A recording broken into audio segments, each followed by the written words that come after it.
What's going on, fellow A-Plusers? It is I, your host, Adam Perez. We are back once again with a brand new live episode of A-Plus Hero Report, your weekly start for your Marvel, DC television, and movie news, streaming live for you guys today. We got 6 incredible topics we're going to be diving into. New York City Comic-Con has been dropping news all weekend long. We're going to be talking about that in regards to Marvel, DC stuff that we have along the way, plus a ton more, guys. So sit back, relax, enjoy the show, and we'll see you guys on the other side.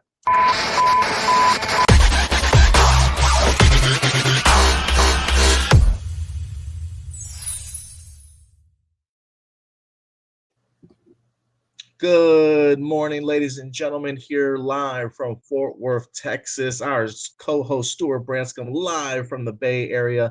We are back once again for a brand new episode of A-Plus Hero Report. It's fantastic to see everybody here today. First and foremost, man, apologies for the technical difficulties that we wind up having at the beginning of the show around here. As you can see, I'm actually doing this on my cell phone at the moment instead of my webcam.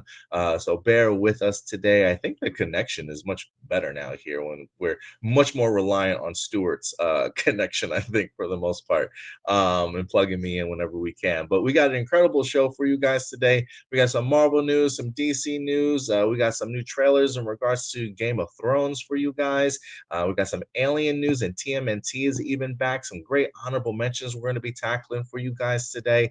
So I certainly appreciate you guys certainly joining us here for another live episode. Stuart, buddy, it's good to see you, man. We missed you last week. People get tired of seeing just my face on here doing solo dolo, but it's good to have you back, man.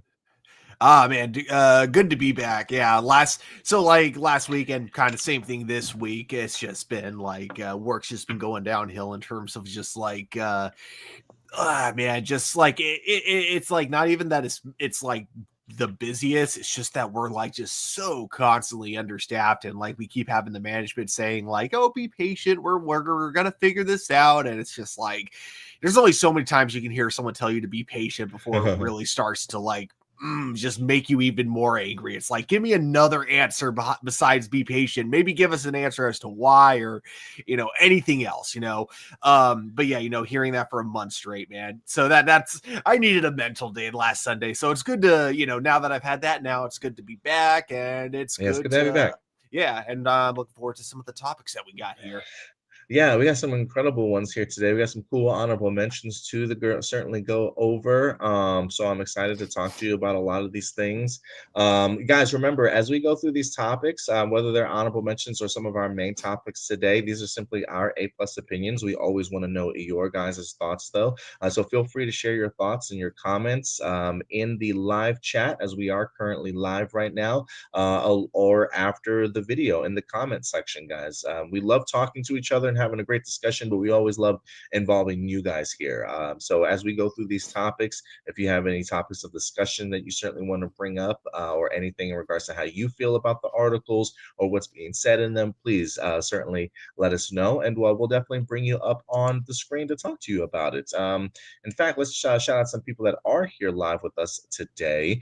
We got Enrique Perez in the house. Says, "Hey, Adam, just saw the behind-the-scenes featurette for the upcoming Mortal Kombat movie sequel during New York City Comic-Con. Very cool. I didn't know they had there was a behind-the-scenes featurette that they released online a couple of weeks ago. It felt like it was kind of all the same, but maybe they added some new things that I wasn't aware of. So maybe I'll have to see if we can find that somewhere and post that. What else? Official trailer for the upcoming Star Trek Starfleet Academy and first look at Star Trek Strange New Worlds during New York Comic-Con. I did see a scene in Nerd, our good buddy Will Polk and Sarah over there. They did post the Star Wars Strange New World, Star Trek Strange New Worlds Season 4 trailer. I didn't get the opportunity to see the official trailer for Starfleet Academy. Was that I wonder if that was released today, because New York Comic Con is still going on. I'm wondering if this was a Sunday release or not. But I'm kind of curious because I did not see that drop yesterday. So maybe I was sleeping on it though. I'm definitely looking into this because I'm really looking forward to Starfleet Academy. I am too. After seeing the trailer, yeah, I'm kind of with you there. I have not paid attention to Star Trek recently. but it is on my radar. Yeah, one was posted 20 hours ago. It's currently up on the official Star Trek. We want Oh, to so it's include been up that there. with the trailers. Okay, yeah, put that in. I guess we'll pull that up in honorable mentions here in a little bit. Yeah, we're gonna have a few trailers to show you guys here today. But yeah, that's it. 20 hours ago. Yeah, man, I was sleeping on that. I should have probably added that to the docket. Also saw the first look teaser clip at TMNT short film Chrome Alone, Lost in New Jersey. Yeah, we'll be talking about that. It's going to be in theaters just before the SpongeBob movie, Search for SquarePants. So yeah, keep that in mind. Depending on how long this short is, I wouldn't be surprised because this has happened before. In fact, God, what was it? It was we had a Frozen clip or a Frozen short in front of Coco Oh, back when that movie was out, and I was manager at the Roland Theater, and I would have people coming out of theater to complain, saying, "Hey, this is like Frozen 2 or something. We wanted to see Coco," and it's like, no, this is Coco. It's just a really, really long short because I think that was like 14 minutes. Like that wow. even though Coco was an amazing movie, Disney had like zero faith in that film because they were advertising the short for Frozen more than they were The advertising the movie. actual movie. Yeah. So I wonder if Yeah. this is like Nickelodeon going like, oh man, we know that SpongeBob is kind of becoming a dying brand now. We need something to boost viewership. Yeah, maybe. I didn't know that. I can't remember that. I don't remember that being like that's crazy that that was 14 minutes long. That's bananas. Yeah, Coco was such a good movie too. I'm pretty sure I might have teared up or cried to it a little bit at the end. It was really, really good movie.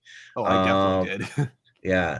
Also tickets officially on sale for upcoming Wicked sequel. Wicked for Good will be arriving in theaters soon. This month of movies has just flown by for me, honestly. Um, I don't think I've seen any movies in October, and now we're about to get into November here, and more movies about to hit me. It's gonna be kind of crazy. So I'm looking forward to the next couple months of movies, though. I think like my problem is that going to the movies now just feels like going to work. Going And to so, work. yeah, exactly. So I haven't watched too many movies this month as well, just because of how I think like that's what's funny. I think like the amount of movies I watch depends on my relationship with work at the time. If I'm like having like a really crappy week, I at work, I do not want to go to a movie theater because then I'll just think about work. So I think that's what it is I need to be in a good mood at work in order to watch a movie in the theaters afterwards. Yeah, I don't know how many movies I've seen this year. I feel like I've seen more movies this year than I did last year for sure. I gotta think that's probably in the 20 range. But I'll have to look at my AMC stubs list and see like all the movies that I've seen so far. Because yeah, man, it's maybe a part of me is like wearing out a little bit. Like, man, these trips to the movie theaters are killing me, bro. Let's see here. Blossom's in the house. What's up, Blossom? Good to certainly see you around these parts. We got Ram Jam in the house too. Thank you so much, Ram Jam. Actually, I'm going to change up the color scheme here a little bit. Okay. Who else we got in the house with us? He said, I watched the documentary on John Candy called I Like Me. It was very well done. It's on Amazon Prime. Okay. I We'll like check it the out. planes, trains, and automobile reference in the title. Yeah. Tony, what's up, Tony? Says, what's up, Adam and Stuart? SpongeBob is just a walking meme now. Yeah, Yeah. at this point. So there was a new episode that my fiance and I checked out because it was a time travel episode, and I love the idea of it because it was SpongeBob going back in time to like different episodes of like the like very old episodes, like season 1, season 2 era of Oh, SpongeBob. that's I'm cool. like, yeah, that's awesome. But what sucked about it is that with the exception of one of them, they were all like, because it had to do with like Patrick's family being the ones that are sent back there, and SpongeBob has to go back and bring them back. So the episodes would be you would follow Patrick's family through the events of the episode, but you would see a new thing kind of play out now that they're there. The problem is that most of the time, the events that play out, the like kind of mini episode you would get, is like something you could have done in any situation at all. They very rarely played on the episode that was actually that they were actually referencing. I think the only exception would be the ripped pants bit where like Patrick Mark's dad is the one who rips his pants. That was one where it's like at least the premise of that short continued with the premise of the episode, but all the other ones, it's like it starts off with the classic episode and then it just takes a turn that could have been like anything. So it's like even when SpongeBob is like kind of like trending and they're like, oh, you gotta check out this new SpongeBob, even then I find myself getting kind of disappointed. Let's see here. What else we got? Yeah, I haven't watched SpongeBob in forever. I think like SpongeBob is like I don't want to say a generation after me, but I think that was definitely like more my brother's cup of tea. I think my little brother probably grew up on a lot of SpongeBob. Like I know some SpongeBob references and stuff, but man, I never watched it like that. So like I'm not rushing to see a SpongeBob in theaters right now. Totally understandable. Blossom says SpongeBob hasn't been the same since we lost Steve Hillenberg. Rest in peace. You see, Ram Jam says it's funny seeing Amazon in front MGM Studios during the start of a movie. Yeah, it really is. Amazon wants to know that they're the ones that own MGM. MGM doesn't own us. That's right, man. Speaking of which, we will talk about some movie studios here in a minute, but let's go ahead and kick off the show with our first segment of the day.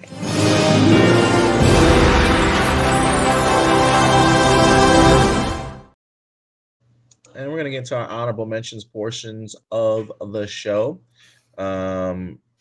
If you want to submit some live viewer questions over, you certainly can. Over on our YouTube channel, click on that post tab. There is a live viewer question post for you guys if you want to go ahead and submit your questions over now, and we'll get to them towards the end of today's show. Quick honorable mentions. I don't know if you have anything, Stuart. Do you? I don't, so I'm gonna kind of replace my honorable mention with a recommendation. Because like last couple weeks, I just binged this show that used to be on Adult Swim back in the day, and I remembered it when I was like young as the show that I always skipped because it was too weird even for me. But recently, like a bunch of YouTubers that review animation, they've been talking about the show recently, so I decided to finally give it a watch. It's called Moral Oral. And it might be one of the most unique shows I've seen in a while. Like, this is kind of common, like with adult animation nowadays, where like, you know, the beginning part, it'll start off as a pure comedy, but then they slowly like turn it into a drama. I think that was like kind of interesting about Moral Oral. It's like the first half, it's like just a comedy, and then the second half of the show, it suddenly becomes like this dark drama that kind of shames you for laughing during the first half of it. One of the coolest adult animated shows I've seen, and I think it works that, you know, it works even better watching it in a bingeable kind of format. So like I was binging it on HBO Max, and part of me wishes I watched it back when it was new, but I also understand that I was probably too young and dumb to understand what actually made the show kind of a genius. But yeah, it was amazing. So just anyone looking for a new short binge, I highly recommend Moral Oral. It gets really out there in the first couple of episodes, but I promise it does. It not only mellows out with the comedy, but then it, you know, like I said, just has this drastic turn that just kind of like it's the same story. They just stop like treating it like a comedy, you know. I get you. Let's see here. We got a couple. Let me see if this is gonna work for me or not. I don't think I'm having a couple of issues here. Oops, hold on a second, Stu. It booted me. The system booted me out here. Lame. Yeah, I'm trying to enter the studio just so I can at least produce the show from behind the scenes at least. Let's see if it'll let me get back in here. Okay, there we go. Couple of things in the news. Tangled is back in the news, believe it or not.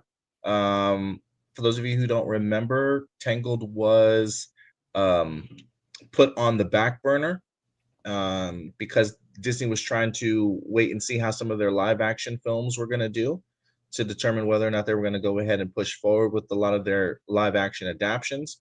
And after the success of Lilo and Stitch recently, Tangled is apparently back on, at least in the sense of early development is back on.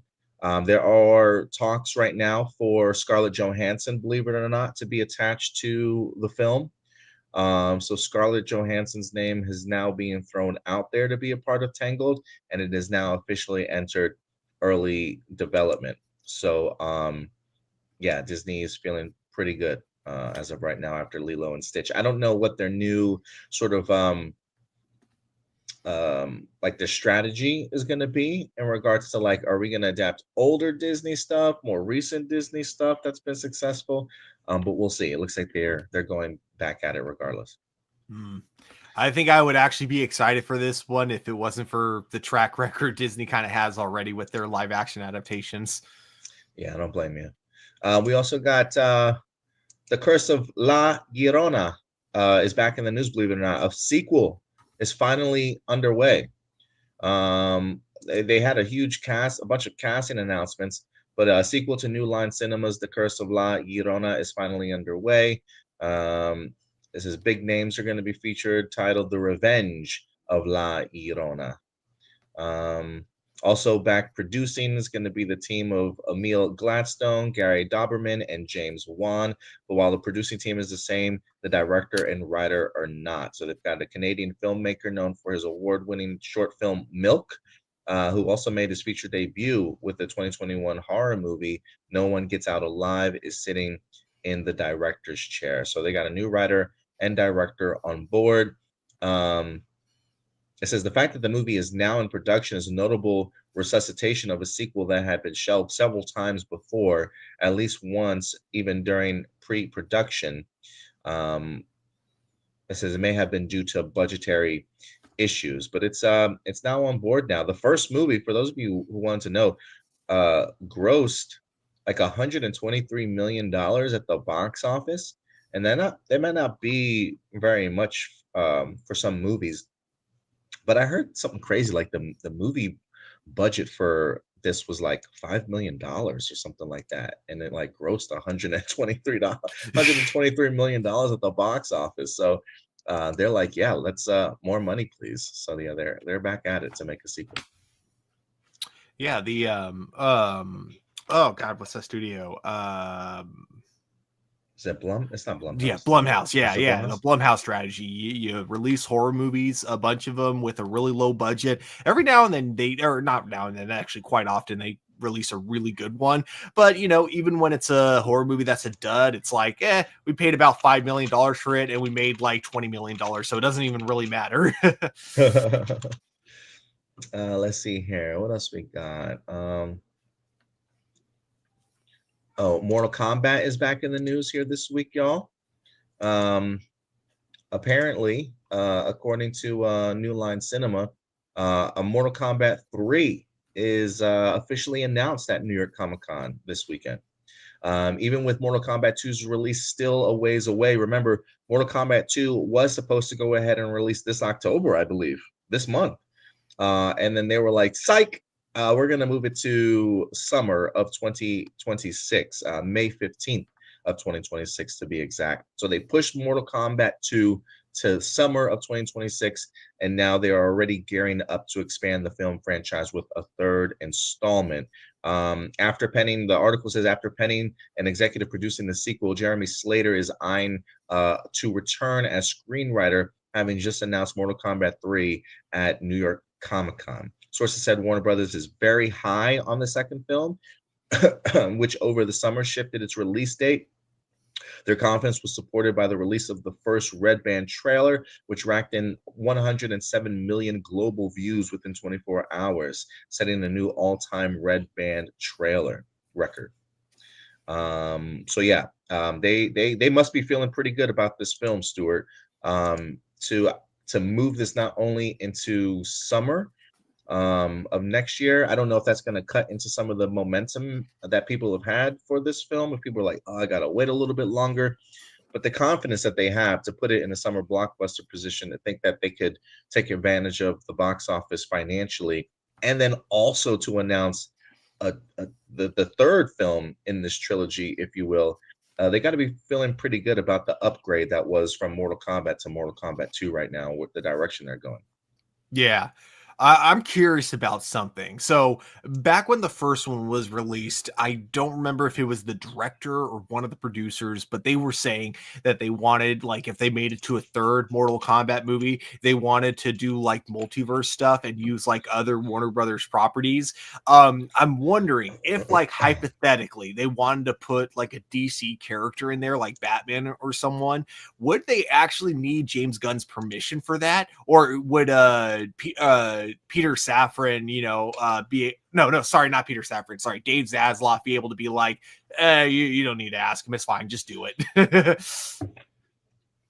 I'm curious because I'm really curious how that works because, kind of like on a side note, I don't know if you've been following the DC comic books, DC KO big event that they have, big tournament style fight event that they have right now.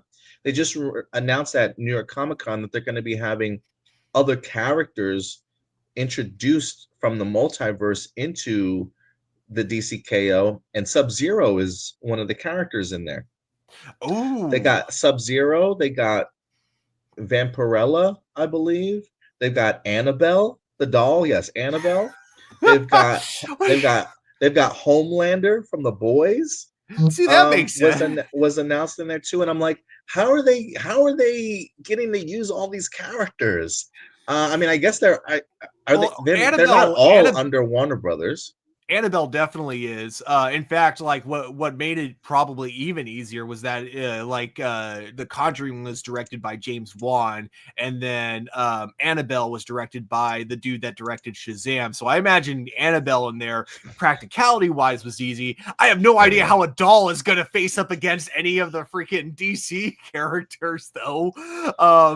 As for Homelander, like, power wise, that makes sense for him to be like in that kind of DCKO, but like, I don't know. I guess like it must be a lot easier, I think, with comic book companies to communicate, letting each other borrow characters than it is for like big movie studios. I imagine there's way less legal hoops you have to jump through. Yeah, probably. You might be right in that regards.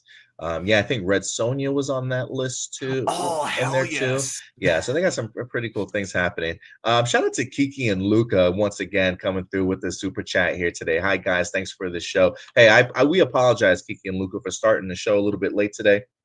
But we definitely appreciate you always coming through and helping support the channel in every way that you possibly can. This 199 is probably going to be going to better internet connection, hopefully in the future, or repairing of my my laptop. So I appreciate that, Kiki and Luca.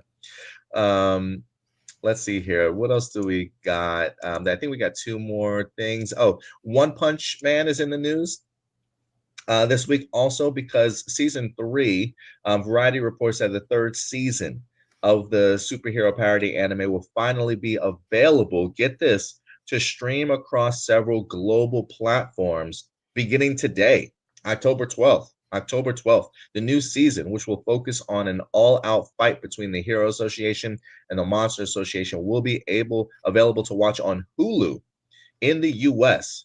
I think it says Disney Plus will be absorbing Hulu next year, and the service will be home for One Punch Man in Canada.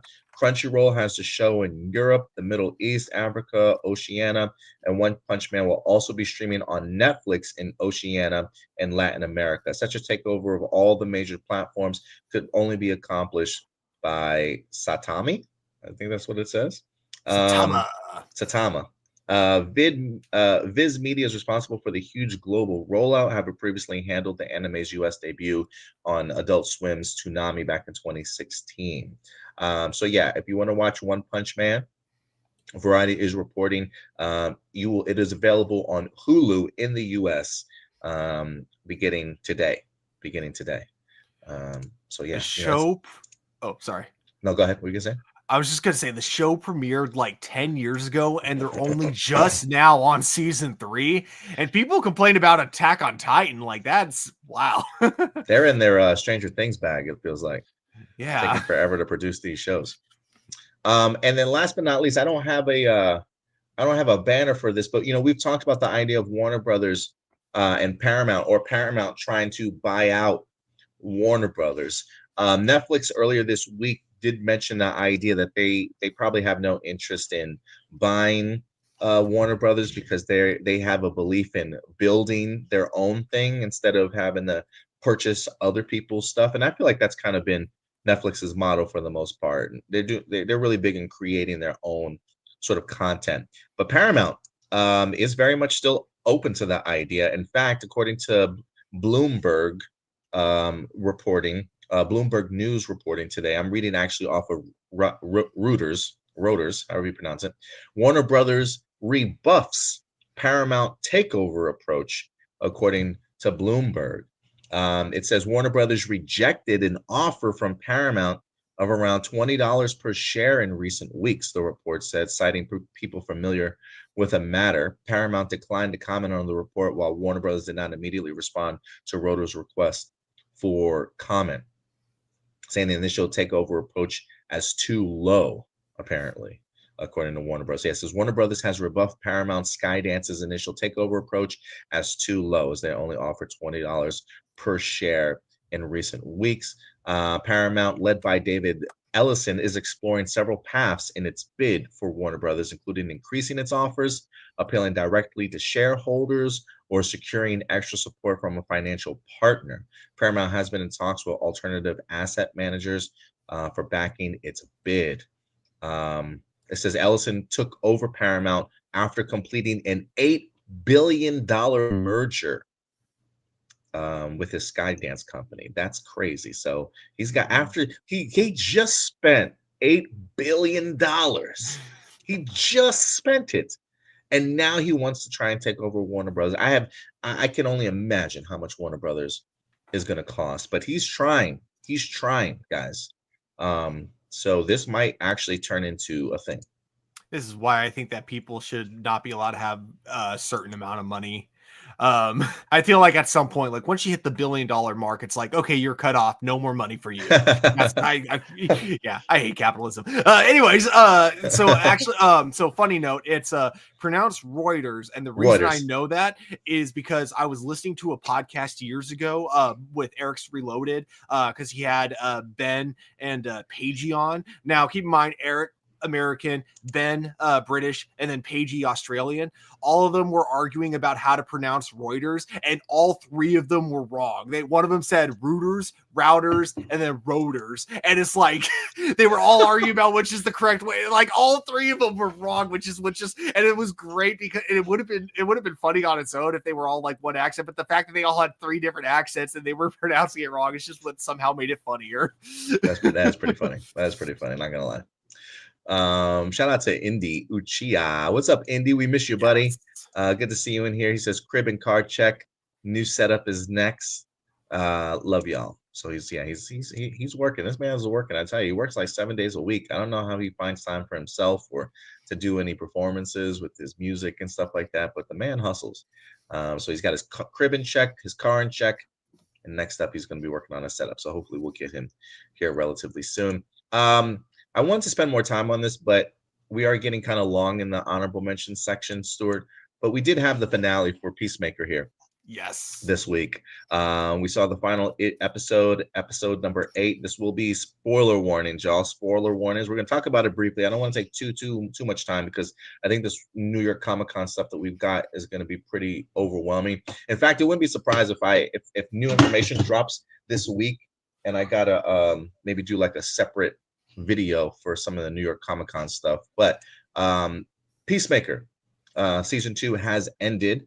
I believe James Gunn has not announced the Peacemaker season 3 as of yet. It's very much up in the air, but we do expect Peacemaker's adventures to continue, at least in Man of Tomorrow, in some way, shape, or form. Whether or not he's got a big role, a cameo, I have a feeling he's probably going to pop up in the movie. Whether or not he has, anything meaningful to do in that film or not, or if he's just going to be kind of where he was in the Superman film, we'll have to see.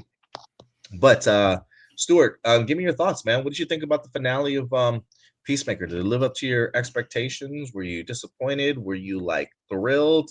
I'm kind of curious.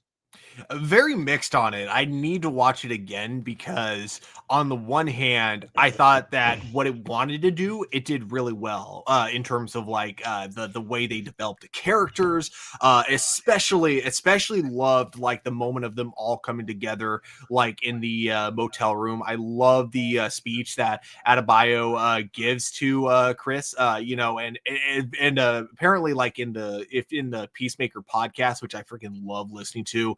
Highly recommend it for anyone who loves the show, because you get some like really good insight as to where James Gunn comes up with a lot of the stuff. So James Gunn was saying, and he actually like kind of broke down like as he was saying this, is that like the whole speech that Adebayo gives to Chris was like kind of based on a conversation or based on like stuff that he would want to tell his dad if his dad was still around.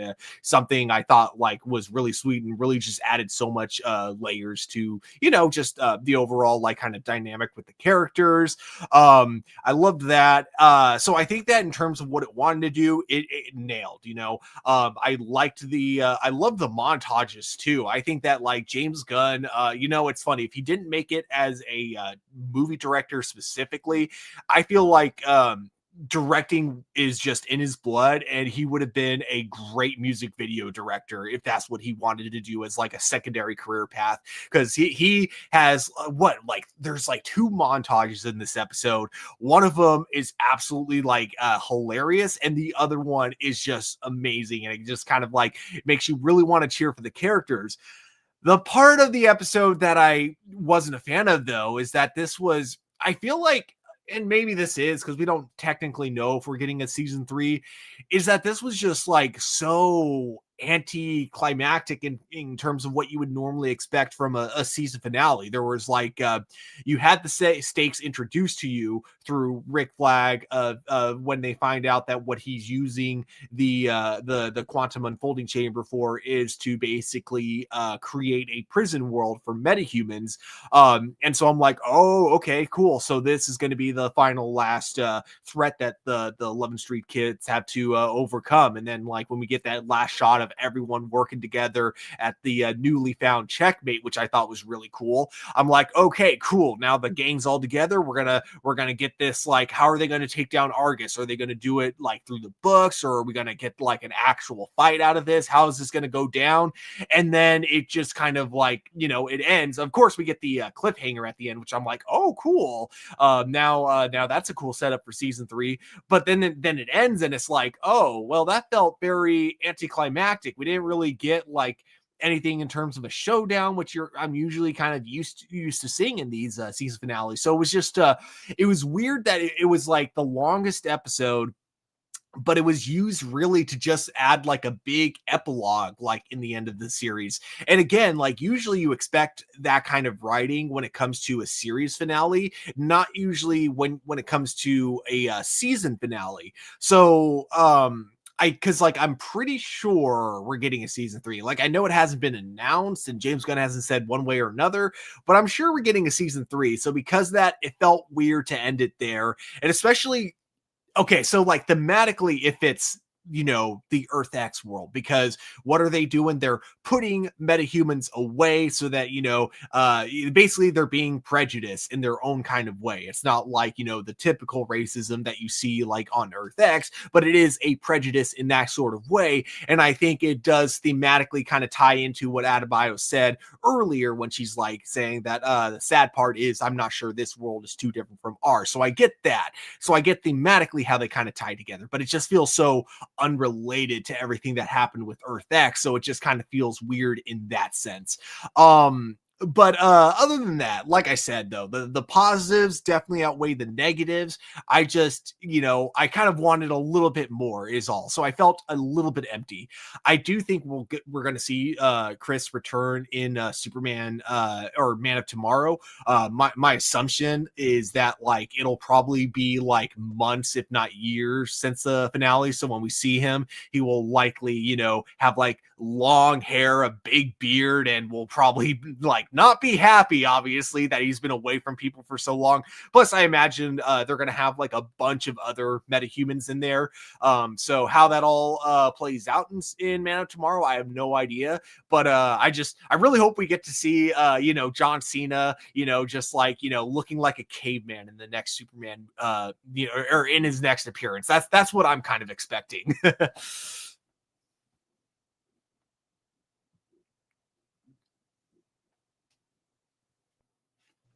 All right, can you hear me okay? I sure can. Okay, cool. Sorry, I forgot I unmuted. I muted myself during that time. Yeah, you know what, Stu? I really agree with you.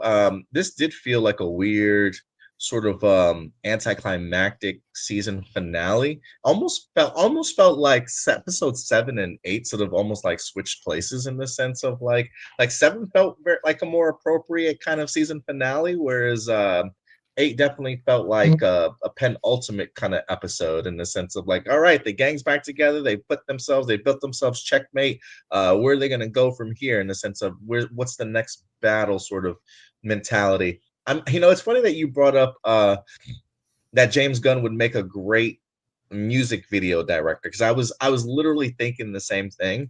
And I got to tell you, why you enjoyed the montages, like the montages were like, they were cool, like for what it was. But I'm sorry, I don't watch television series to watch concerts. Like I don't need a big concert piece in my shows. Like I'm looking for story, I'm looking for character development, I'm looking for progressing the story. And while yes, you could probably say yes, that's built into the montage, I don't know what it is. It's just cringy to me. Sometimes when I gotta watch bands perform songs, and I'm much like I wouldn't have a problem with the idea of like the music's playing in the background and we've got actual dialogue and scenes taking place and pushing the story forward, sort of thing. But to spend all this time to give 2 concerts, two bands sort of promo on a Peacemaker television show, it always rubs me the wrong way when it comes to that sort of thing. So I'm not a big fan of music video montages in my television series. Like if I wanted to do that, I'd watch YouTube for something. But in the regards to how it worked, like I think the second one with the actual like theme song of the show kind of worked for me a little bit, just because it did really give a cool like send off to a lot of characters, showing what the next steps for the characters were, where they're going to be leading, like the reveal of who everybody was going to be as part of the checkmate gang. I actually, me and the girlfriend looked at each other and kind of started laughing. Like it's cool to kind of see the people that he wind up bringing together. The fact that Adrian now has somebody to test him and quiz him on the fucking animals and stuff all the time. I thought was really hilarious. Like the chemistry between those two, I think is going to be really great in the future. But outside that, I think that was what really underwhelmed me for the episode, considering that this was supposed to be like the longest of the episodes, and this is how we chose to use that time. I thought was just kind of really unfortunate. I think this episode did a great job once again of it's like solidifying how much a piece of shit Rick Flag Sr. truly is. Seeing all these people die around him, and then him and his buddies are just laughing and taking notes. And I'm just like, dude, if I could punch this man in the face, like I just could not stand this man. But it's when you watch something like Creature Commandos and you see Rick Flag in that sense, it is kind of like he almost takes over like I don't want to say a heroic aspect, but there's a little bit of sympathy you might have for him at times, but he's kind of a dick. But I think ever since he became live action, I think they really solidify like he's a villain, like he's you can't really sympathize for him too much because of his actions. But the out of bio stuff, I would agree with you. The speech that she gives to Chris, I thought was really powerful, in the sense of somebody that believes like everything they touch dies, or that they're cursed, or that nothing that they accomplish or try and do is any good. But then isn't aware and able to see the impact that he does have around the people around him in a more positive manner. Really great performances. I even thought the performance from John Cena in this week's episode was really good too. But yeah, just some underwhelming aspects. But I think great character development for a lot of these characters kind of going forward. My question is just, where do we kind of go from here now? So I don't know who's gonna pop up in Man of Tomorrow, but I definitely fully expect a Peacemaker season 3 at some point in time, or maybe it changes into a different show. I know he said he's had issues with making Waller a thing. Waller's been really difficult for him, in the sense of like I just think it's probably timing and scripts just not where it needs to be. But he has talked about the idea of the comic book series Salvation Run being a big a storyline point that I think that the direction that they're gonna kind of go in. I'm not too familiar with the Salvation Run series, but it's something I'm probably gonna have to pick up and check out now. So I do wonder if there's other like movies or other TV series ideas that, while it may not necessarily be a Peacemaker show, maybe it's a Checkmate show, series or something like that it winds up changing into at some point in time. So we'll see what James Gunn has up his sleeve. But yeah, kind of underwhelming for a season finale, but there are certainly aspects of it that I enjoyed. Yeah, definitely. I think the other thing too, I think part of me was really hoping we were going to get one last appearance from Captain Triumph, but I guess we're going to be saving him for like probably a later, again, either Checkmate or Peacemaker season 3. But I really hope we don't forget, like James Gunn doesn't forget about Captain Triumph. Captain Triumph? His brother, Keith. Oh yeah, that's right. Yeah. I don't think so. Captain Triumph, man, he just seems like he's got some payback. The way it seems like the way he's coming across. So we'll see where he pops back up at, but we'll see. We'll see. Oh yeah, I think it would be like a great season 3 villain, like especially if he were to kill one of the 11th Street kids, because then you would have like Chris like just being like, I don't know. I feel like, James Gunn really loves to just constantly mentally torment Peacemaker in his writing. So it's like, I feel like if he wanted to do anything like that, but James Gunn would have to be willing to kill off one of his characters. And I think he loves his characters too much. So we'd have to see. Yeah, I think you might be right. All right, guys. But yeah, let us know your thoughts in regards to Peacemaker season 2. How did you feel about the finale? Where would you like to see some of these characters go in the future? Let me know. Hungry Almighty says the problem with Peacemaker season finale is that Gunn hyped it up as if something. I will agree. When he talked about big reveals and things like that happening, the way he hyped it up, I expected Superman to drop up in this bitch. I expected somebody like more Justice Gang members. I was expecting like first time live action reveals of characters in here. And I remember watching, I'm thinking to myself, like, where are these people? Like, was it the Checkmate thing that he was kind of talking about? The Salvation Run tease that he was kind of talking about? But yeah, I was like, wow, I was expecting a lot more because he was hyping this shit up. Yeah, he literally said when I pitched the DCU episode 8 of Peacemaker was one of the first things I was pitching, which made me think, oh man, so some shit really goes down in this episode. And no, not really. It's a chill finale, but nothing big. I think James Gunn is such a big comic book nerd. Mm-hmm. That he looks at Salvation Run as a huge plot point, like a huge point for the DCU. But like general audience members don't know what the hell that is, right? Like unless you read Salvation Run, if you don't know what Salvation Run is, you probably could care less. I don't want to say care less, but like it's a cool concept and point. But like so I think James Gunn's love for comic books, and I'm never gonna talk bad about James Gunn's love for comic books because I really appreciate the passion that he has about it. But I feel like he gets so hyped about those things And maybe he expects all of us to be on that same wavelength with him. Whereas, like, bro, the general audience just, we want to see some characters, dog. Like, we want to see, what this is really going to be about. But we'll see. We'll see how it turns out. I'm looking forward to it regardless. I'm not saying this has deterred me from the DCU James Gunn stuff, like, whatsoever. But yeah, the hyping, I think, is what underwhelmed people a lot. Definitely.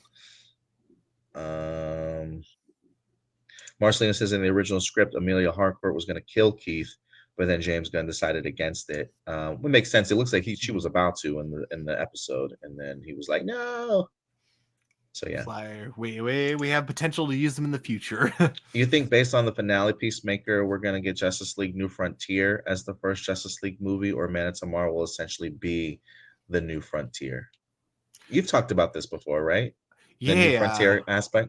I don't know. I don't think this did anything to lead me to believe we're even heading to a New Frontier kind of direction. It kind of felt like, if anything, like James Gunn is kind of going for the mid 2000s. I think, was that Final Crisis? Was that mid 2000s? It might have been early 2000s. Yeah, so it kind of feels like that's the era, like, he's kind of going for, but with like I know that, like, he has said that Maxwell Lord will not be like the Final Crisis era Maxwell Lord. He will be more like his earlier 90s appearance. So I know that it won't be exactly the same, but that kind of feels like what they're going for, at least with the setup that he has. But yeah, we'll have to see. Yeah, we'll definitely have to see. Shout out to Farshin Chops. Farshin Chops, if I'm pronouncing that right. Hey man, do you read chat? We do. Just be respectful to everybody. But yeah, we definitely do read chats around here. All right, guys. That took up some time, so I do apologize about that. But finally, Stuart, it's time for us to get into our main topics today, Betty. You ready to go ahead and knock these out with me, bro? Always. Let's do it. Comic-Con, New York Comic-Con is this week. This is like the second biggest Comic-Con of the year, if you ask me. San Diego Comic-Con, which, sometimes I think sputters when big studios aren't necessarily there. But New York Comic-Con is always one to certainly watch. It's one I've never been to, but I've always wanted to certainly attend. Maybe one day we'll get the opportunity to go. But New York Comic-Con has dropped some big news here this week. We're going to talk about it, especially in regards to Marvel Television for you guys. We got some DC animated news as well. More animation for Teenage Mutant Ninja Turtles is certainly worth talking about. And if we can get to some Game of Thrones stuff and maybe one more article, we'll see how much we can get through here today. But let's go ahead and start talking about this, man. New York Comic-Con, Marvel Studios had a big TV panel here this week. We got new information in regards to Wonder Man, along with Daredevil Born Again, and X-Men 97. So let's go ahead and start diving into this. Really, the big feature here this week was Wonder Man. Entertainment Weekly did drop a brand new article that highlights all of Marvel Television stuff that was going to be discussed at New York Comic-Con. So we'll talk a little bit about that as well. And they also released a brand new poster here. Wonder Man is going to be a lot more meta than I expected it to be. It says Hollywood, this is from the Hollywood Reporter cover on the poster. This is a Wonder Man poster, okay? Hollywood experiencing superhero fatigue? Is it time to hang up the capes? Wonder Man is set to go ahead and drop January 27th. It was originally set to go ahead and drop in December, but I believe Brad Winderbaum talked about the idea that they wanted to kind of avoid all the Christmas stuff and maybe get lost in the shuffle a little bit. So they decided to move it to January to kind of give it its own bit of spotlight. We got Ben Kingsley, Yahya Abdul-Mateen dropping in here. I don't know, Stuart, if you have the trailer. If you can maybe try and pull up the trailer for Wonder Man for us. Yeah. See if that's something that we can play here for you guys. We did get ourselves like a brief teaser trailer literally like 2 days ago. And then they dropped the official trailer as of yesterday. So let's see if we can get that up here in a second and watch along with you guys. I've seen it about twice or so, but I do want to go ahead and watch it again as we give our thoughts. But yeah, go ahead whenever you're ready, Stu. Cool. The entertainment world is stunned today when internationally celebrated and reclusive filmmaker Von Kovac sprung out of retirement to sign on for a remake of Wonder Man. Mr. Von Kovac, could you tell us more? Everyone is tired of superheroes. There is an opportunity to reimagine a whole genre of storytelling. Have you thought about casting? So, what's this big audition you were talking about? It's a huge opportunity. I'm auditioning for Wonder Man. Oh, Did you hear about Wonder Man? I need to be in this movie. Sorry, you crazy. I was born to play this character. Oh, you serious? Boo, they are already talking to Leo. Wait, so that's confirmation. Leonardo DiCaprio exists in the MCU. Confirmed here.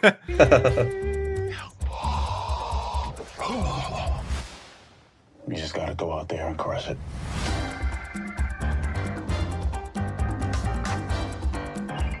What's wrong? I'm trying to come up with a backstory for the character. Well, trust the words. Just show up and say them. That's not my process. Well, your process can go blow a spider. go blow a spider. You guys killing it in there, bro. Where have I seen him before?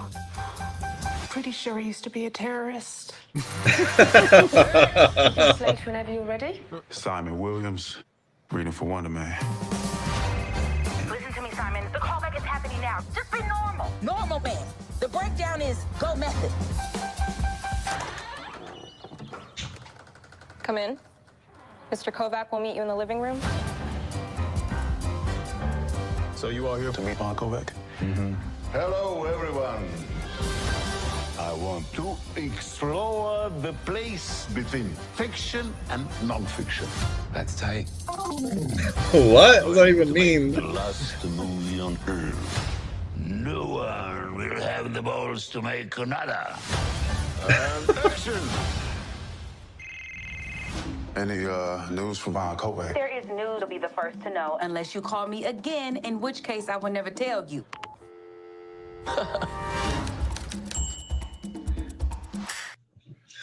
So look, bro, look. We gotta talk about this, okay? When I first envisioned the Wonder Man series, this is not what I envisioned at all. Do you hear me? Like, this is not what I envisioned or thought that they were gonna go ahead and try and make when it comes to a Wonder Woman series, Wonder Man series. I was expecting special effects, superpowers, very MCU Studios driven sort of thing. This is not that, Stuart, like at all. But so the immediate, I think people are, look, I think people are immediately going to be turned off by that, like just alone. I've seen some people like, all right, I'm out. Like I'm not even going to be invested in it. But there is something really like funny, absurd, making fun of Hollywood, like very parody, kind of spoofish a little bit about like just how Hollywood is run. I mean, just a couple of things. The fact that Ben Kingsley and Simon and Yaya, as both these characters, are up for the same part, it like just is like it's hilarious to me that these are like the final two to potentially play this character. And when the director says, "Man, we're gonna make a movie where people are gonna be like, nobody can make another one after this," I don't know if that's a good thing, my guy. Like the direction in which he's going just seems absolutely horrible. When he says we're gonna make something between fiction and nonfiction, and nobody's gonna want to do another one after this, I'm just like, this feels like a money grab on his part, if you will. But to see that like a superhero movie gets announced, and you got all these people that are going out to try and like audition for it and be a part of it, sort of thing. I know they've talked about this being like a love letter to actors and to Hollywood and things like that. I really don't know what the series is gonna be. Like, despite the fact that it's like, yes, I get what they're going for. I'm still thinking to myself, like, where does this whole entire thing fit into the realm of the MCU and Marvel Studios and the story that they're kind of tell. I know that because this is like a limited series, it's going to be 8 episodes, mind you, dropping January 27th. I do wonder what other connections to the MCU we're gonna have here. I don't I really don't know what this is gonna be outside of what it's kind of teasing, but like is that all it's going to be? Or is there more behind it that they've yet to kind of reveal? I don't know, Stuart. How are you feeling about this? Yeah, like this trailer, it feels like someone pitched it as, hey, you know that Seth Rogen show, The Studio? Well, what if we took that, we made it family friendly and we put it in the MCU? Yeah, like this is interesting. This has me very intrigued because of how like very un-MCU-ish this feels, because it's just not even like a superhero movie. It's a movie about like movies, which Making a movie, yeah, sorry, making a yes, movie. it's a series, sorry, about movie studios and or being an actor, and about it's a movie starring an actor who's just trying to get a role. And I'm sure that something's going to come up later in the show that'll make it feel more like it fits in that world of the MCU. But as of now, what I find so fascinating about it, what kind of gets me excited, is the lack of connective tissue. The fact that all we have is Ben Kingsley reprising his role. And even there was a brief moment when I was first watching this trailer where I was like starting to wonder, is this in the MCU or are they just using a Marvel character? And it wasn't until the one person in the audition room was like, did he used to be a terrorist? Where I'm like, okay, so this is officially MCU canon then. So it's fascinating. And I made this joke. I don't know if you remember this, but when we talked about Wonder Man, like early on, and we talked about what the movie was going to be about, how it was going to revolve around an actor trying to get a role. I think we knew it wasn't going to just be that, like something was going to be popping up later. But I said as a joke, I would applaud them if they stuck to that as the plot. I would applaud Marvel and Disney for that. If there was zero like super villains, there wasn't any like world-ending stakes. Like all it was a guy trying to get a role, and like all the superhero stuff was just from what we see in the movie Wonder Man, not even like from anything happening in the MCU. You know what I mean? But watching this trailer, it looks like they took my joke and they actually were like, challenge accepted, and that's the direction they're going in. And it's like, okay, you know what? I'm here for it. If like, again, I won't be disappointed one way or another. I will, if anything, I'm going to applaud Marvel. I said this before. I will applaud Marvel and Disney if this trailer is not misleading at all, and the entire time we don't get a supervillain, we don't get superheroes, all we get are actors that exist in the MCU. If that's what we get throughout all 8 episodes, I will applaud you, Marvel and Disney. Like, holy shit. I won't be disappointed if we do, obviously, because I am still pretty much expecting that they're just keeping the they're keeping the plot like under wraps. They're just like, they're hiding their hand basically. But I will applaud them if I'm wrong. Yeah, it's a really interesting like take on the character. I mean, Simon Williams in the comic book was an actor. So the fact that they kind of take that and they really build upon it in the sense of giving us something a little bit more meta, a little bit more behind the scenes in regards to what the world of acting really is like, to become sort of like this character who clearly he's not going to have any superpowers, or at least based off it, he's just literally an actor going out for a role. So yeah, I don't look, I don't fault people after watching as having a certain level of expectation based off of who Wonder Man is in the comic books. If they feel disappointed in the sense of Marvel not necessarily going that route. But there is something, like I said, it was similar to what you said, that I do have to applaud Marvel Studios for thinking outside the box and giving us something creatively different, right? Like Ben Kingsley and Yahya Abdul-Mateen are two great actors. It's not like they're just like phoning it in sort of thing. So I do think that there's something there from a creative point of view, whether that be the script that they read, performances that they've given, that seems promising and kind of intriguing to me. So while I think I'm definitely going to be going into this series with like really no expectations, because nothing that they've shown me has met what I kind of expected this series to be. And so because of that, I'm just going to try and go into the show open-minded and see what it is that they create and judge it kind of based off of that. So, but yeah, I don't have any problem with some people that are like, I'm out, because I'm sure for some people it certainly doesn't appeal to it. But if anything, I think what Marvel Television has shown me is that I can go into a show with low expectations and they can blow me away. And I think that speaks volume, even like Agatha all along. Not something that I was hyped about or even cared too much about. But when I watched, I was like, this is a pretty damn good show in regards to what it is. And I think if you can make compelling television, regardless if you've got the MCU or Marvel Studios banner on it, if you can make compelling television with a good script and good characters, and like you said, maybe I'm keeping my fingers crossed that maybe there's they haven't shown us absolutely everything yet. If this is truly just a standalone, aka kind of the studio type of thing, it is certainly a risk by Marvel Studios, and maybe one that might pay off if when you've got great talent like that certainly attached to it. We also have to remember the guy that did Shang-Chi and is doing Spider-Man Brand New Day put this series together. I think he's usually more drama focused in regards to some of his stuff that he has kind of worked on in the past. So this actually might be more right up his alley than something like a Shang-Chi and a Spider-Man 4. But yeah, I think that alone, I'm again, not what I expected. I'm gonna go in with low expectations and hope to just be surprised. But yeah, this trailer, I was just like, what am I what is this show supposed to be? But yeah, it's coming together, but we'll see. Speaking of which, let's talk just a little bit more about it.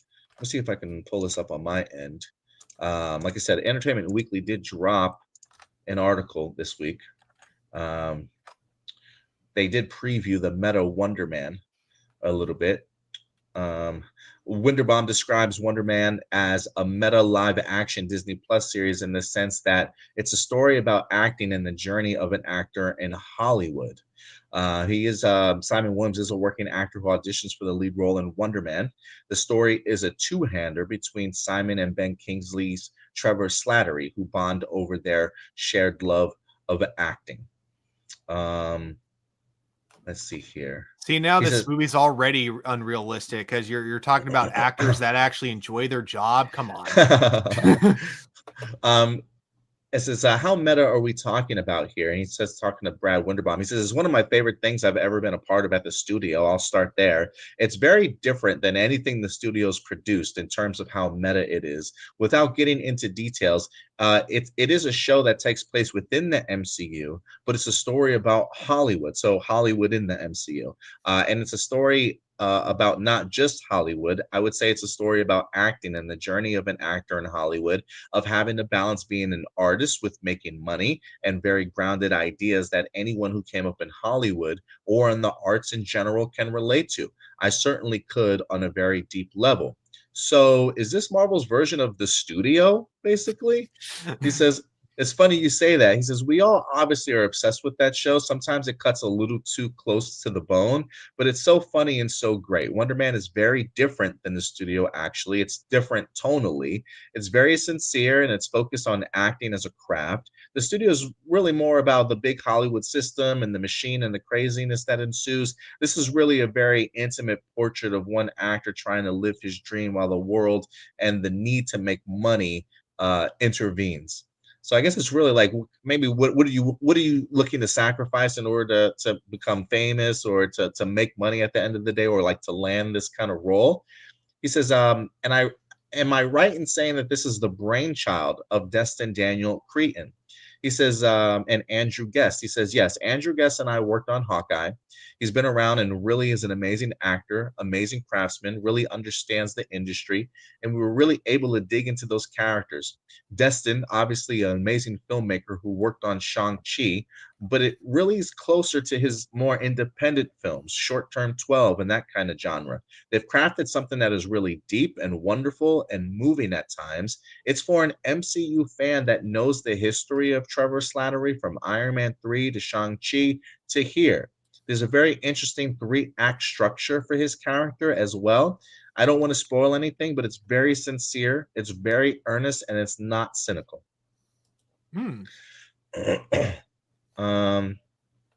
What else we got? I remember that Fantastic Four First Steps premiere. Yaya did this in character bit for Marvel Socials, where he, as Simon, was saying he auditioned for this role of Wonder Man, loved the original Wonder Man when he was younger. Am I on the right track in thinking the show is really about Simon auditioning for Wonder Man reboot based on a property that he loved as a child? He says, yes, that's definitely a big part of the premise. It gives us a chance to step back at what we do and our influence on the culture and the superhero genre, which we grew up as filmmakers. Almost everyone in this office can recite 1978 Superman film or the 1989 Batman film. There's a legacy of these characters that move from generation to generation, and what it means for one sliver of time to carry that character from one generation to the next. It does say if they're envisioning this show as a limited series. He says it's a different time at Disney Plus now. The original shows were created as limited series with characters that could bounce back and forth between the movies and TV shows. It made it a challenge. That made it a challenge to make season 2s because the deal structure became really expensive, frankly. So we started developing shows that could last for multiple seasons. Daredevil, we've now greenlit for a 3rd season. That'll come out annually. X-Men 97, Friendly Neighborhood Spider-Man, that'll come out annually for a number of years. But there are shows that were caught in the middle. I would even put Marvel Zombies on that list. I'd put Wonder Man on that list where we have to see. Season 2s could be on the table if people watch. It's the only Wonder Man story. It really stands on its own as a beautiful piece. But I anticipate when people get to the end of the story, they're going to want more. And I hope that that's what happens. So that's what he talks about in regards to Wonder Man. So we'll see. We'll see what this turns out to be, Stuart. But I'm cautiously intrigued. I will say that. Yeah, I'm right there with you. Like, I wouldn't say I'm like super hyped for this, but cautiously intrigued is definitely the right way to put it. Yeah. Yeah. We also got more news dropping in regards to New York Comic-Con. Let's we were we'll talk. We'll continue to talk a little bit more about actually. We'll put Daredevil up here next. Earlier this week, before New York Comic-Con,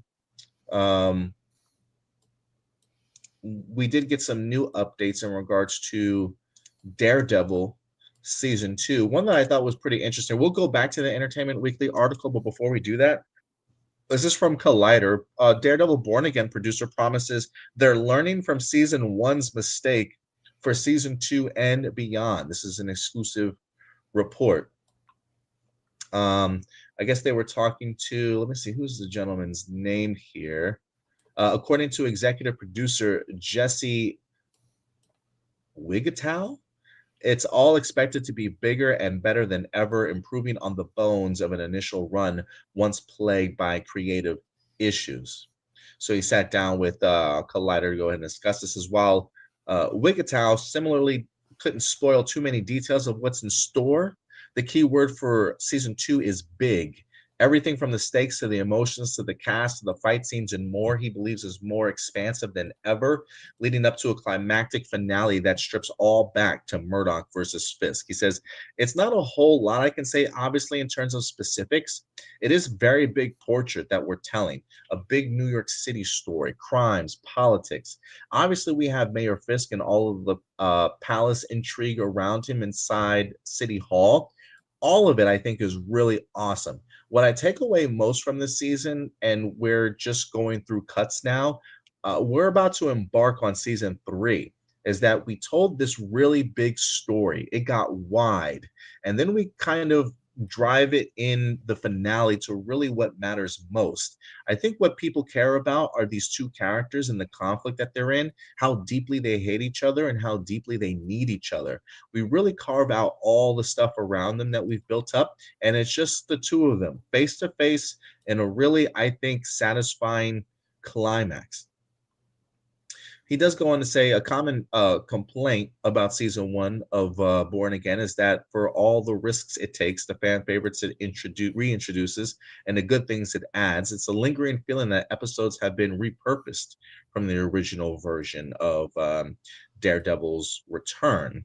The end result was a project that had a clear vision shining through, yet some previously shot pieces didn't always fit into place. Season 2 now allows the team to embark on a completely fresh continuation of the story they want to tell. This is what he says. He says, "We're in the process, so it's fresh in my mind. I'm looking at the cuts and I'm thinking, what can we improve? I think it's a singular vision in a way that season 1 is not.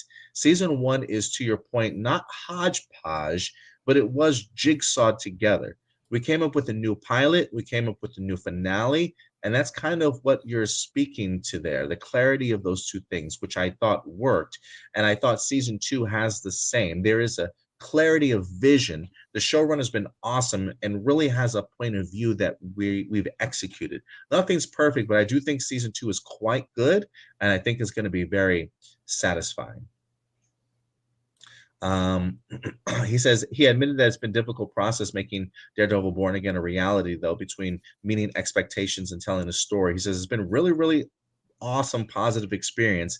It's not always easy, and it's complicated narratively delivering what fans expect and need and want to make it work, but also telling a kind of relevant current story. Doing those things simultaneously isn't easy, but I think season 2 really does that. Does this give you any level of confidence, Stuart, in regards to season 2 of Daredevil Born Again and what they're attempting to do now? Well, one thing that they addressed was something that kind of feels very much like most people notice it right off the bat with season 1. Yeah, it does feel like multiple different things like kind of stitched together, and that's why it just I think there were just like, when Daredevil Born Again was good, it was amazing. But then when it but then it just had so many moments where it just like kind of felt very empty. So it's good to know that he's acknowledging that, and they even acknowledge how the stakes are getting bigger. He did not, however, acknowledge one of my other big issues with Daredevil Born Again, and that is the side characters are like just so boring, so like just like non-characters, and I really hope that's something that they fix. You didn't like Cherry? Which one was Sherry Sherry? Sherry? Was that his Sherry? name? Was that? Wait, what was the detective that was? Yeah. Oh yeah, no, I did not like him at all, because like we had some cool moments with him, but like he gets so like, I think that's the problem with all of them, is they all get so little screen time. I don't know anything about any of them except for I can say that, okay, Sherry is a detective who retired and he wants to do the right thing. And then I could say the same thing about like the other cop that he was working with. She's a detective who wants to do the right thing, but she's not retired. She's still kind of young. And it's just like, I don't know much about these characters because we barely get that much screen time with them. Or, what screen time we do get is usually used for generic dialogue that could have been said by anyone. So I do hope that that's one area that we improve, that like that they flesh those characters out a little bit more. And I think that's what made it like kind of disappointing in the end when we get the scene where they're building up an army to fight against Kingpin. We go into the bar, and I know that like this is my own fault for having my own like kind of expectations, but like a part of me was like, ooh, are we gonna get some defenders here? And then we see it's just, oh wait, it's all those characters I totally forgot even existed. But yeah, so I hope that is another thing they focus on trying to remedy in season 2. Yeah, I have a feeling that season 2 is gonna feel I don't want to say completely different from season 1, but I do think it's gonna be much more fleshed out and organized, and really sort of a season on its own, in the sense of not having to, like he said in this interview, not having to jigsaw other pieces to certainly kind of make it work. I would have thought that they would have started completely from scratch again from season 1, but I guess after you film so much, it's like we got to use some of this material, or our budget's just going to be crazy. So I don't blame them for that. So I understand how people felt after season one, even though it's still a season I thoroughly enjoy. I definitely had my issues with it. So hearing him say this for me gives me a lot more confidence in regards to what season two is going to be. I think it's going to be really its own thing. Definitely continuing from what they established in season one. But I think that the things that we loved about season one, I think are not only going to remain for season two, but are going to be much more fleshed out and much more focused on. The idea of him talking about the city and city hall and the politics and the crime that goes on. Seeing Wilson Fisk sort of navigate that world a little bit was really fascinating to me, and I do think it's something important, very much to what Netflix series was able to do, that I think Daredevil Born Again does. Is it does make you feel like a part of the city. Like, I think season one of Daredevil Born Again did such a good job of making me feel like I was on the ground all the time. The cool like interviews that they did with people on the sidewalk, and they kind of get their perspective of people in the city, sort of thing, and just the beautiful cinematography of the city and whatnot. Like, it made me feel like I was a New Yorker that was experiencing the politics and what they were trying to kind of achieve within the city, sort of thing. And I think if they could give us much more of that, but layered on top of the Wilson Fisk and Matt Murdock stuff, I think it'll certainly make season two feel significantly different than what we wind up sort of getting in the past. Similar to you in regards to how you felt about the side characters, I think I enjoyed the side characters a little bit more than you, but it was one of those things that I just wanted to see more of them. But I understood why we probably couldn't, because to me, like, while I enjoyed the characters, there was an emptiness about it because of, we didn't really have that built up connection with those side characters in regards to their relationship with Matt Murdock. I don't think it was really explored enough, similar to how they had the opportunity to show it when it comes to like Karen and Foggy and the Netflix series. And it wasn't until those side characters, those supporting characters return to the show where you really felt like, okay, this is a Daredevil show again, right? And so I am kind of hoping that season two, while I expect those characters to return, I do think that it is important that season two also solidifies those supporting characters from season one and make them feel that much more important to the story or impactful to the story, so that we can have some sort of emotional connection and attachment, and hopefully appreciate them a little bit more. So I do think season two is going to be bigger. I do think it's going to be more thorough, more fleshed out, and feel very much part of the connective tissue that is Daredevil Born Again, and not like a hodgepodge, as they say, from season one. So I do think that they've learned a lot of important lessons from season one, and now that this is kind of like a clean slate, I think this is really going to be Daredevil Born Again's probably best season. But that's just me speculating right now. But it's promising. Yeah, I think it'll definitely improve on like the issues of season one. I just realized what I think my issue is with the side characters. Like as I was thinking about it, like take like season one for example with Karen, and then her whole story that she had going on with Ben, and how both of those had their own connection to Kingpin, which is like what Daredevil was going after in the like, whereas like I feel like the problem with the side characters in Born Again is that their only connection with Kingpin is through Daredevil investigating Kingpin. Right. But now that everyone Oh, sorry. I meant to mute me. I meant to mute me. Oh, all good. I was thinking for a minute, am I muted? But now that all the characters are, after the same person, I feel like that should make it easier for them to like have a bigger role and to like actually have like something that connects them to the main plot, rather than just being like, oh, we're only here because we know Matt. You know what I mean? Yeah, and like for me, I think if there's a side character I was a fan of, it was Cherry for me at least, and I do think there's a possibility for Cherry to have a really great kind of side story, maybe explored a little bit more in regards to his relationship to Kingpin, or maybe his past of being a police officer and stuff. Like that is one avenue I would like to kind of see explored a little bit more. But yeah, we'll see how it goes. Brad Winderbaum also did talk a little bit more about it because look, guys, we know that Jessica Jones is going to be popping up in season 2 also. So the interviewer says, let's move on to Daredevil Born Again. Kristen Ritter's involvement. Were there a lot of discussions about the very first Defender that you wanted to join Matt Murdock on the show? Brad Winderbaum says, look, Jessica Jones is a great series. The first season with Purple Man, I put there with our best television Marvel's ever done, and Kristen really embodied that character. We liked the way Frank Castle played in the first season. Characters come into his orbit from the greater universe. The first and best idea was to bring Kristen back and to have her part of this resistance that Matt is trying to build in the midst of a lot of the obstacles and duress in Fisk's New York. You know, I look, despite the fact that I never watched Jessica Jones season 2, Purple Man, played by David Tennant, was incredible.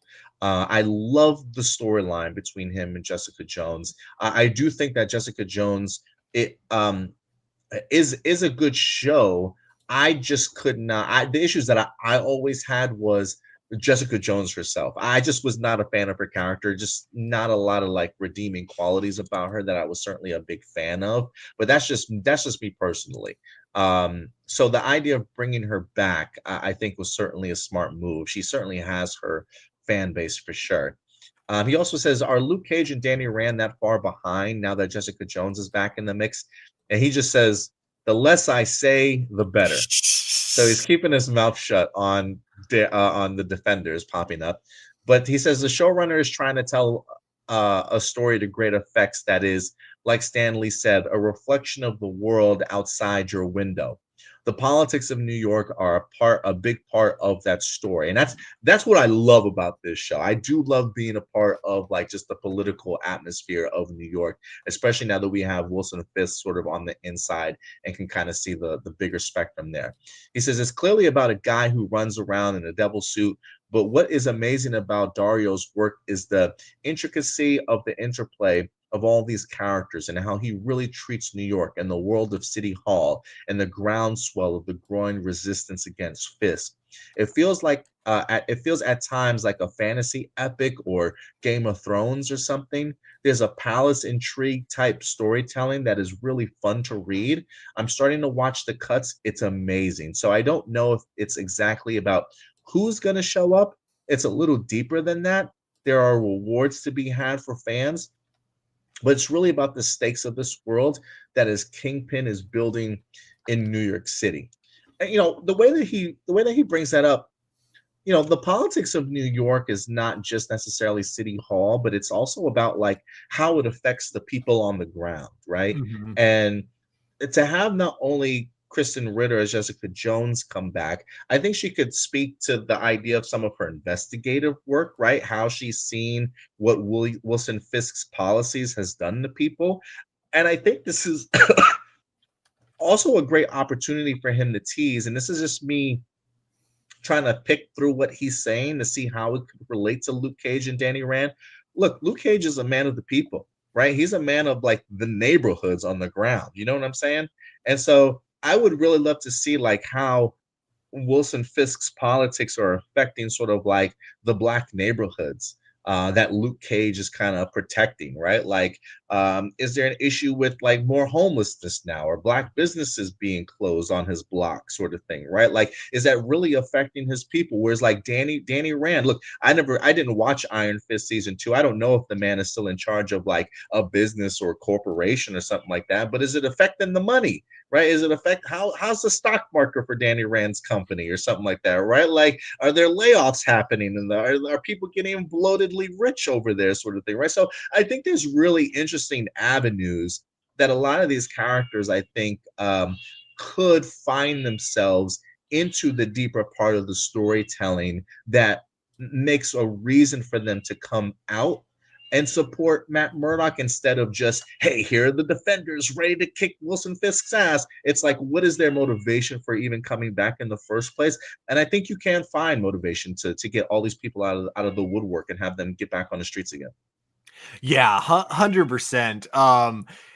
I love that idea of like that being like how you get like a character like Luke Cage in there. And then if they want to take a page from Peacemaker, I actually do think it would be funny if you had Danny Rand still like in charge of his billion-dollar corporation and being like, I don't get it. What's so bad about Kingpin? I haven't seen him doing anything wrong. And then like, you need all the other characters just be like, Danny.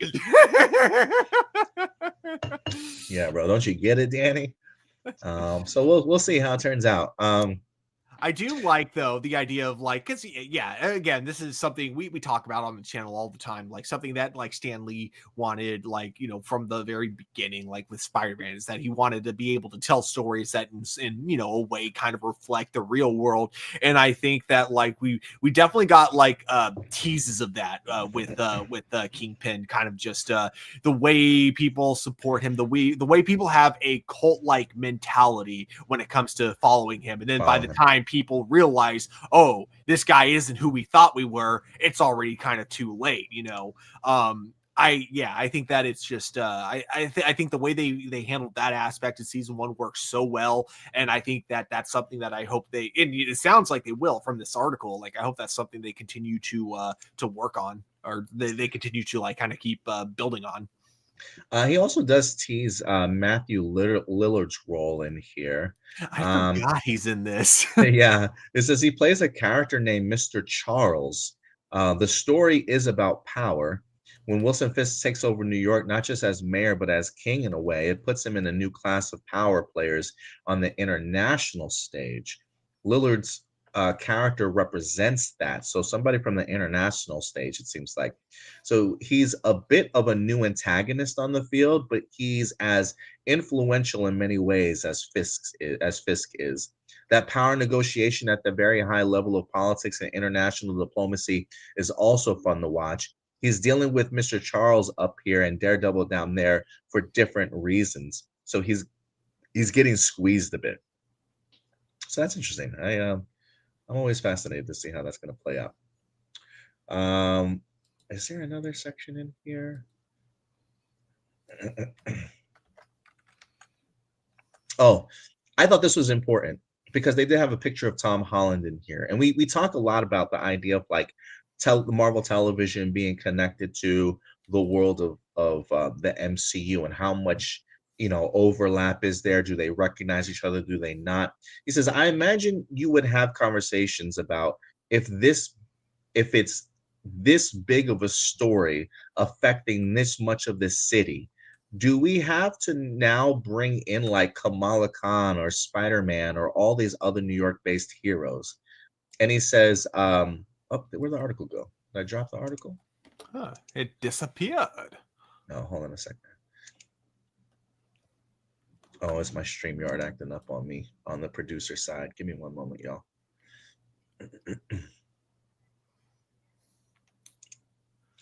It does very much seem like they are going to be taking everything into account here with how big this story is. There we go. He says, yeah, we are communicating a lot with the team on Spider-Man Brand New Day to make sure that there's coherence there. We don't want to spoil anything, but it very much exists in the same world, and it is important.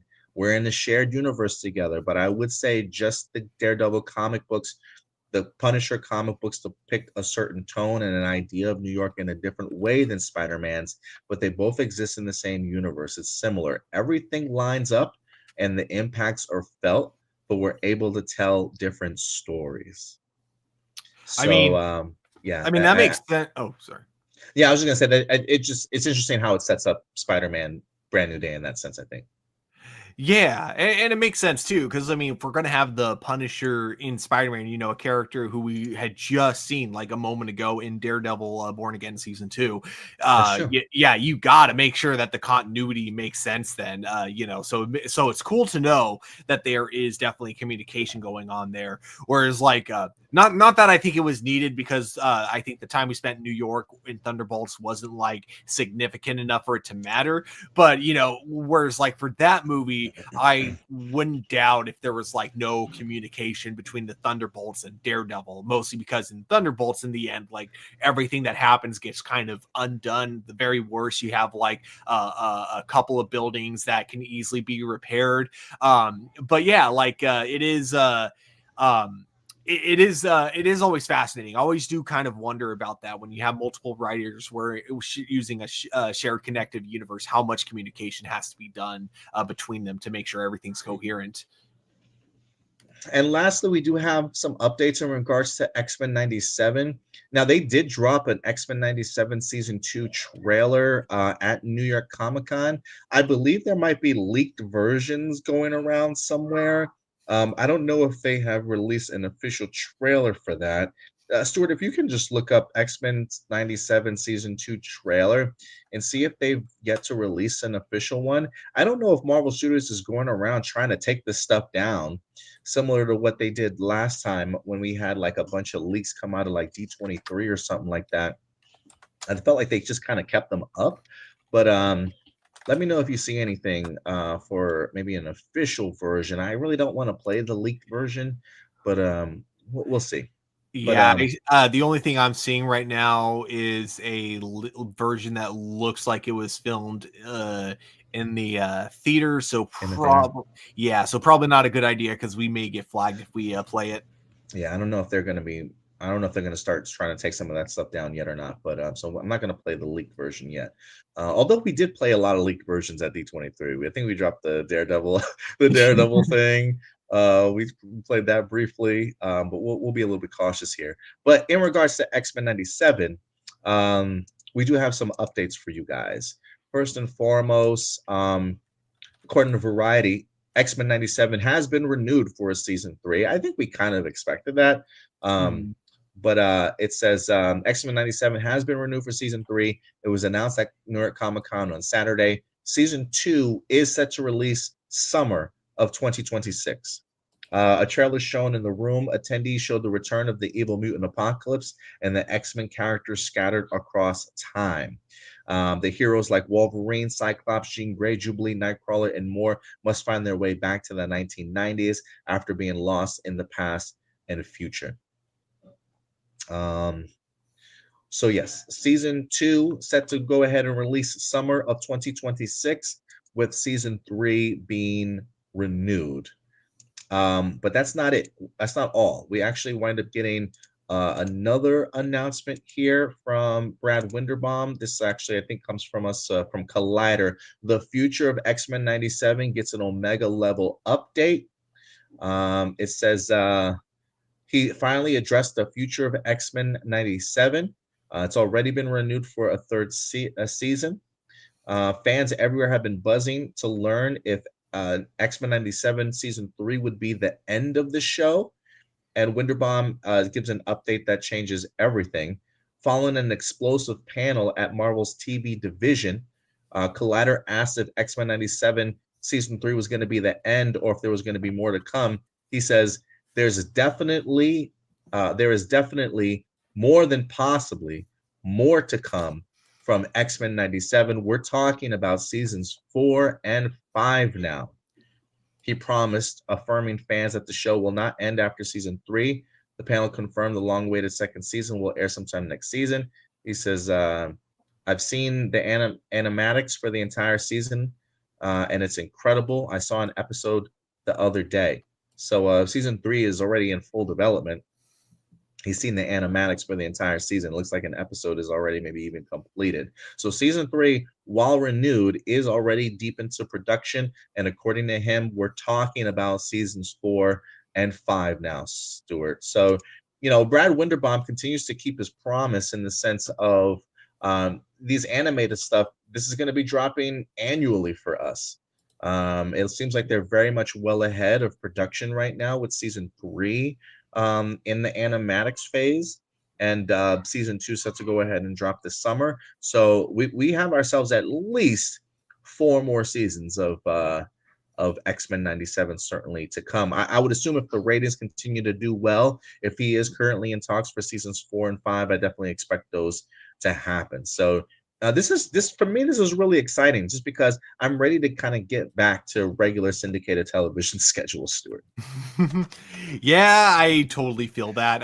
It actually does kind of surprise me, but also it surprised me in a good way that this is going to be kind of like hopefully a more annual thing. And yeah, we don't have to constantly wait like 5 years between each season. Yeah, that was a pain in the ass for sure. And then he also talks a little bit more about it in the Entertainment Weekly article we've been reading from a little bit. It says X-Men 97, especially with the showrunner change, I think fans have a lot of questions about what to expect in season 2. If the vibe and tone is going to be similar to season 1 or if it's going to go in a new direction. What can you say about the continuation of the show under new creative leadership? He says, well, first and foremost, it's actually the entire creative team. Same director, same producer, same cast, many of the same writers, and it's standing on the shoulders of giants. One thing that makes X-Men 97 work so well is that everybody's rowing in exactly the same direction. Everyone that works on the show knows the original series inside and out, and we work very closely with Eric and Julia Luland and Larry Houston, the creators of the X-Men animated series. They're here all the time reviewing material and talking to the artist. The second season feels very much a worthy successor to the first season. I hope so, bro. I hope so.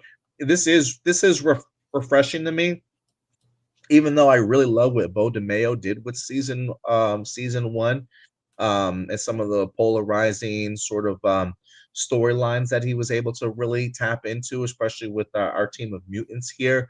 I hope season 2 doesn't hold back. If it is going to be finds itself as a worthy successor, I really hope that it doesn't pull any punches. Because I don't think season 1 did, and I'm really hoping that they don't also when it comes to season 2. But I think it is encouraging at least that we have all these original people that have been a part of this show for such a long time, and a lot of the people coming back from season 1 are still there. So it seems like the only thing that's really changed is the showrunner itself. But I guess the proof will be in the pudding when we see how season 2 plays out. Mm-hmm.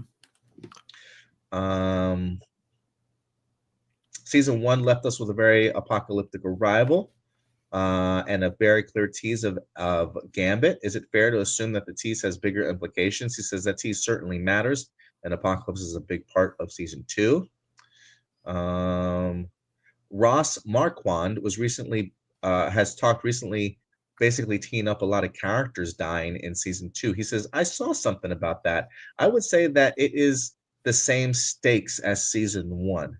I wouldn't characterize it as a lot of characters die. It's not Marvel Zombies, but like many great anime shows, like X-Men 97 season 1, mortality's on the table, and some of these characters want to do what's right at any costs. Sounds like maybe some sacrifices for the betterment of the team or the world. Interesting. Bo DeMayo has been sharing his side of his experience. Oh my God, I can't believe he brought that up. Bo DeMayo has been sharing his side of his experience and his story on social media pretty regularly. I recognize this as an ongoing conversation being handled internally. What are your feelings on the matter and his exit? He says, we've talked about this before. I'm grateful for Bo. We launched this series together. I think he did excellent work. Frankly, I don't really look at it or read any of it, so I don't really know. I'm sure he probably reads it, but yeah, why really poke the bear? You know what I mean? Because to be fair with you, Stuart, I have a feeling come season 2 of Daredevil, come season 2 for X-Men 97, I have a feeling like every week an episode drops, Bo DeMayo is going to be just like blasting the shit out of the show. It is a little bit worrisome for me in that sense, but having like an outside view with somebody that might have some a bone to pick with Marvel, I would be kind of curious to see how Marvel Studios handles what Bo has to say. If anything, I would be curious. If there's anything I am curious that Bo has to say, I would be really curious to see what the differences are in regards to the material that we're going to be getting compared to what was originally created by him. And if it's been watered down or anything. But like I am on the fence as to like how much of Bo I can really trust, or what he says I can take as factual, or somebody that just has a vendetta against Marvel Studios right now. But I appreciate Brad at least giving Bo his flowers, in the sense of like, he did excellent work, man. You know, like X-Men 97 season 1 was remarkable. So I'm hoping that season 2 is a worthy successor, but we'll have to see. Yeah, he answered that question the best way that you could, because I personally I wouldn't know how to answer that. Like, yeah, because yeah, it is what it is. I think that like it would be kind of interesting. There's just like a part of me that's kind of curious if he's going to comment how the episodes would have gone if he was still the showrunner, the main differences between season 2 and his version of season 2. I'd be curious to see that. But yeah, like you said, it's hard to know, because, you know, we're only hearing one side of it. And like, I think like the frustrating thing about the whole Bo DeMaio thing is that I don't know whose side to take, because like in terms of like the staff of the people who actually worked on the show, we haven't heard anything from them defending Disney's decision, them going against Disney's decision. We haven't heard any of it. All we have is the word of Disney and the word of Bo DeMaio. So but that being said, though, I would be kind of curious, though, not gonna lie, to hear his take on season 2. Let's see here some of the comments. Blossom says, I can't wait for more episodes. X-Men 97 is definitely childhood gold. Ram Jim says, since X-Men 97 is continuation, would season 2 technically be season 6? Yes, I would assume so. Technically, yeah. Yeah.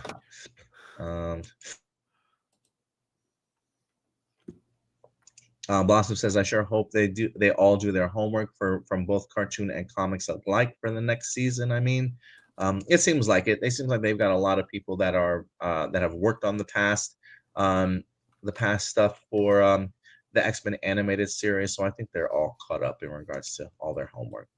Mm-hmm. Marcel says, which X-Men comics that didn't exist in the 90s at the time do you hope gets adapted eventually? I hope we get a Death of X-Men versus Inhumans storyline that didn't exist in the 90s. Interesting. I would be curious if the Inhumans would ever make an appearance in X-Men 97. That would be pretty dope. I wouldn't mind seeing that. Inhumans can use a nice reboot, honestly. Mm-hmm. I think there was some more Vision Quest stuff too that came out at New York Comic Con, but I don't have any of that information right now. Maybe I might do some side videos later on this week about some of the other content that we might have missed to talk about some of these series, because I am looking forward to Vision Quest and other things too, but we'll keep you guys posted. All right, Stuart, with that out of the way, let's move on to our next topic here. We're going to transition here from the MCU to I guess it's kind of just say DCU, but the Warner Brothers side of things. As look, DC Animation, I think always, I don't want to say always takes the W, but for a long time, I think they've been always pumping out really great content. I haven't seen that Batman Aztec animated film that they just dropped, so I'm kind of curious how good that is or not. You guys let me know if you've seen that Batman Aztec animated film. But we do have ourselves a massive new animated film that was announced over at New York Comic Con, and believe it or not, it's none other than Batman Knightfall. If this name sounds familiar, it certainly should. It was a huge storyline back in the 90s. I think the death of Superman and this Batman Knightfall had to be like two of the biggest DC comic book storylines that we had, with the breaking of Batman's back by the new villain at the time in Bane, and then a new character in John Paul coming along and taking over the mantle of Batman. I mean, he got himself a brand new costume and everything. But apparently now they are deciding to go ahead and actually turn this into an animated film, not just one, not just two, but three. A three-part animated film series. This comes to us from Variety. Batman Knightfall animated film set at Warner Brothers Animation. A multi-part animation film adaptation of Batman Knightfall is currently in production. The announcement was made at New York Comic Con at the end of the Warner Brothers animation panel. The first part of Batman Knightfall is slated to debut in 2026, with an exact premiere date to be announced at a later time. The film is based on the Batman comic arc of the same name that was released in three parts between 1993 and 1994. Is widely regarded as one of the best Batman stories of all time. Says when a mysterious behemoth known only as Bane frees Batman's entire rogues gallery from Arkham Asylum, the Cape Crusader is pushed to his mental and physical breakdown point. Part 1, Knightfall, is directed by Jeff Wamster and written by Jeremy Adams. Knightfall has never been directly adapted for the screen, though it has been referenced in numerous Batman projects over the years. Perhaps most famously, elements of the storyline were incorporated into the film A Dark Knight Rises. Previously animated films for Batman had Death in the Family, The Killing Joke, and Under the Red Hood. So yeah, how you feeling about this one, Stu? Are you excited for this one? Yeah, like you said earlier, like they're not always hits when it comes to the animated DC movies, but I think because they make so many of them and they're always very experimental with it, I think that's what leads to some of them being really big hits and some misses. And even when it's a miss, it's not like it was a miss because it was a cash grab, since I don't think these are the most profitable films out there. You know, usually if it's a miss, it's just a miss because, you know, they took a risk and it didn't pay off, which is the kind of miss that you want out of movies. So yeah, Batman Knightfall is really cool. It's really cool that they're adapting that, and I think doing that in the form of animation is a smart idea. I do also wonder if what they're going to be kind of doing now that they're actually working towards a coherent universe is if they might use like kind of the animated stuff to dip their toes in the water to see whether or not this is something that fans would like to see in live action later on. But yeah, I look forward to it. I can't wait to see like what the art's going to look like. Oh yeah. And yeah, looking forward to it. Yeah, I'm really looking forward to this one also. I am I can't say I'm surprised it's going to be three parts, but that's even much more intriguing to me also. But yeah, outside of the Batman Dark Knight Rises, we have not really ever seen this story told. You know, growing up in the 90s, I'm trying to remember how it was well received. I remember having like a Batman comic book that had the I want to say it was like almost like a double cover to it, where you had I think it was the Jean Paul Batman on the front of the Batman cover, like in his new suit. And then when you open the cardboard cover or the hardcover, underneath it had the more traditional Batman costume underneath it. So you can like flip from the new version to the old version sort of thing. Just to show how, just to kind of show how old I am. But it was pretty dope. Like same pose and everything. So like you would just literally open and close and it'd be the just different costumes. But yeah, it was always a storyline I was always really fascinated with, always a big fan of, you know, the idea of like, it might have been one of the first times that like Batman wasn't under, you know, Bruce Wayne wasn't under the cowl. You know, I think since then we've seen other people pick up the mantle, like Dick Grayson, I think did a short stint as Batman while whatever was going on with Bruce Wayne. I think Commissioner Gordon's been under the hood before. I think in the future, like I don't think it's the new DC. I don't think it was the new 52, but there was a time period where you had even Damian Wayne. I think like an older version of him kind of taking up the mantle for his father also. But I think this might have been like the first story where Bruce wasn't Batman full time. And I don't know if it was necessarily well received because of the massive changes, especially the costume change. I don't know if everybody was a really big fan of it, but I remember I was as a kid because I just thought it was bold and new and fresh. But so I am kind of curious to see how this is going to play out when it comes to the world of animation. But it is one that I'm really excited about, and one that I might actually check out for myself, because it's been a while since I've really, ever since they had the Crisis animated movie, how it wrapped up sort of like that storyline, I tried to then jump on board. And I remember watching Superman Man of Tomorrow, and I think they even had another one after that. I don't remember if that was the Justice League of Society or Wonder Woman. I can't remember what it was. It was Justice Society. I think World War One or two? Or no, two. Yeah, something like that. And I remember watching that one, but then after that, I just kind of fell off. So I don't know if those movies still continued as part of the bigger animation world, like coherent storyline or not. But I this was one I would probably be willing to check out for sure. I am a little bit bummed that these movies don't make it to the big screen, that they are very much like straight to Blu-ray and then maybe like streaming, like video on demand or something like that. There are times that I do question why they're not put on the big screen.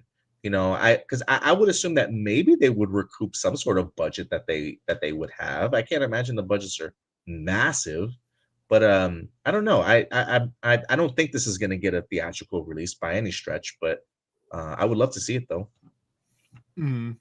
Yeah, no, the only one that ever got like a theatrical release was The Killing Joke, and it was like one of those temporary like 2-day like releases. And I think that was just because The Killing Joke is just such an iconic comic book.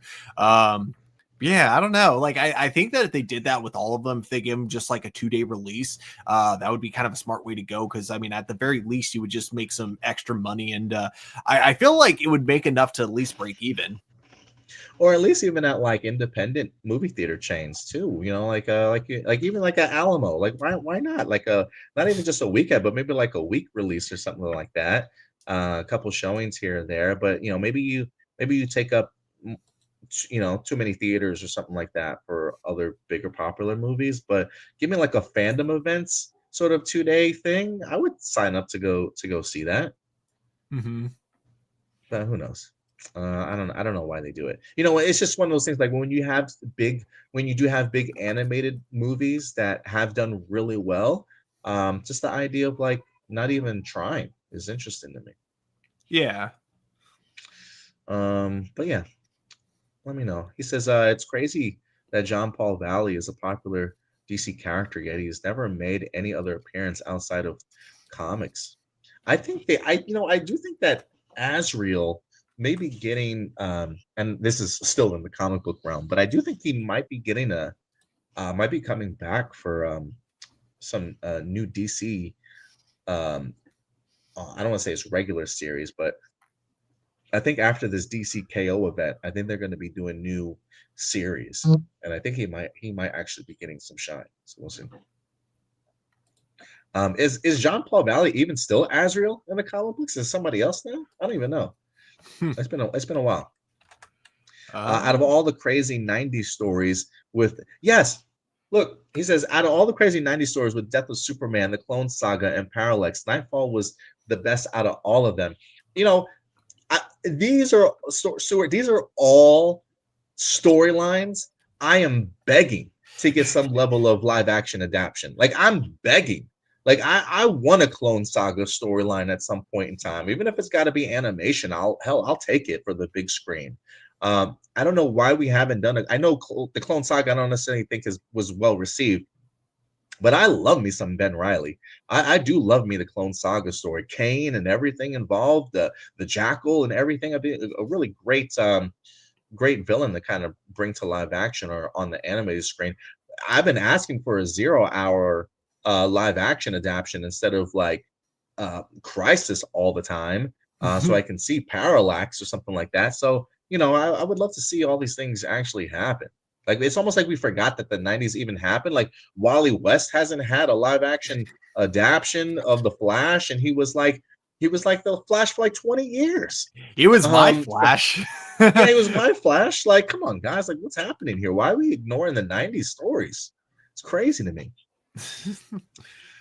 Martin says John Paul was part of the Justice League Odyssey with Cyborg, Jessica Cruz, and Starfire. I actually have the first issue of Justice League Odyssey. I don't think I think I picked up the first issue, and then after that I had stopped collecting because it was just so it was just getting so expensive for me back in the day. So I did stop. But man, maybe I'll need to pick up that run now. Enrique says, when is production on Daredevil Born Again season 3 begins? I gotta assume probably spring of next year. I would assume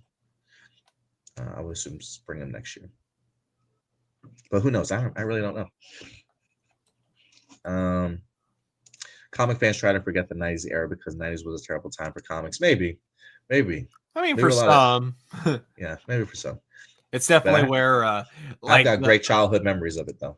Yeah, it's where like the one that everyone loves to make fun of, Rose to Fame, Rob Liefeld. Yeah, right. Yeah, absolutely. Yeah, we had like Wildcats and Youngblood and Savage Dragon. Maybe that was like all those Image comics from back in the like late 90s, early 2000s. Like there's just so much stuff to mine. Gen 13. I think we actually might have had I'm trying to think if we had a Gen 13 live action something once. Someone tells me we might have, but maybe I'm tripping. Not that I know of. Yeah, I can't think. I'm trying to remember now. Maybe it was like an old Wizard magazine I'm remembering where they did like fan castings for some of the characters. Maybe that could be it. Do me a favor, Stuart. 2 things I want you to try and find for me. TMNT Chrome Alone 2 teaser and Tales of the Ninja Turtles. Tales of the Ninja Turtles and season 2. Because we will be talking about TMNT coming up next. We did have a successful Tales of Teenage Mutant Ninja Turtles Mutant Mayhem. I was a really big fan of that animated film. Really kind of set the tone for a new generation of TMNT stories to be told. And I think I think Nickelodeon and them have been doing a really good job of continuity and canon and keeping all this stuff together. We do know that there is going to be a Mutant Mayhem 2 sequel in the works. But before we get there, there will be connective tissues of storytelling leading up to it. Tales of the Teenage Mutant Ninja Turtles season 1 was part of that storytelling that advances the story after Mutant Mayhem. And this week, I believe at New York Comic-Con, we did get ourselves some updates. One of them being that we're going to get ourselves a new short film here that will be playing in front of SpongeBob SquarePants movie titled Chrome Alone 2, Lost in New Jersey. The first look animated short unmasks a new mystery. It says the heroes in the half shell are back, but this time they're stranded across the river. This movie takes the beloved characters out of their comfort zone and drops them into an unlikely setting, mixing slapstick humor, gritty animation, and an unexpected heart. The short film follows the turtles as they attempt to navigate the Garden State after a mishap sends them far from their New York roots. Can you bring up that Chrome Alone 2 for me?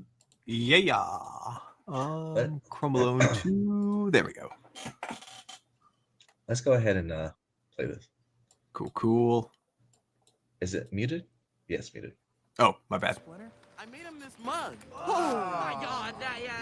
Maybe don't give him that. Hey, here, just ask ChatGPT. What does a rat dad want? Huh? Laser hair removal. Yeah, good one, ChatGPT. Blame AI. It's only as good as its prompts. Wait, guys, what is that? Chrome Dome is attacking the city on Tubular. I love destruction. Watch out, baddies! Here comes the radical reptile. Is that supposed to be us? And Mars. Does my head look like a raisin to you guys? Why do I have so many? Speak for yourself. I look awesome.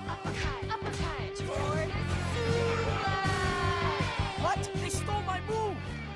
We're all about bashing baddies and eating cheeseburgers.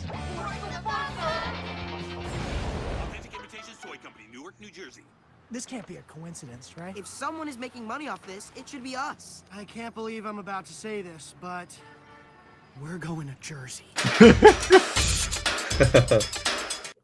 Oh, the classic music and everything. I didn't notice this the first time, but like the voice at the end of the commercial, that was Will Arnett voice. That was his voice, I think. That's cool. But yeah, no, that looks fun. I love the fact that bootleg Ninja Turtles exist in the Ninja Turtles universe. Because yeah, like the design of them, I swear, man, I've gone to so many like farmers markets or just so many like different street vendors that will sell the bootleg toys, and like, yeah, bootleg Ninja Turtles look just like that. Yeah, they really did. Man, I gotta tell you, the humor just hits for me all the time. Like the relationship, the camaraderie, the back and forth banter, like everything feels so natural and smooth with these kids that are doing the voice actors work. Like you can really tell that they have like a legit relationship. Like the building and the bond that they able to do for Mutant Mayhem just carries over into all this sort of like other work. And the slapstick comedy just really hits for me. Like I don't know if I've laughed at the TMNT Turtles before so much, but it almost feels like every little line that they say has some relevancy that's just so absurd that just makes me laugh all the time. Like I don't know what it is, but it just really works. The animation looks great. I love the design of the little Splinter rat mug that he wound up giving. Like, oh no, don't give him that though. Don't. Like just the banter from the brothers, I think really just builds that camaraderie and that connection of like, yeah, like these are the Teenage Mutant Ninja Turtles to me. And as somebody that has lived in New York and New Jersey, to see like their perspective and their emotions of like, we gotta go to Jersey, like, oh yeah, it's like it just hits home if you're from New York or if you're from Jersey for sure. So I cannot wait. I don't like you joked about how long the Frozen short film was in front of the Coco film.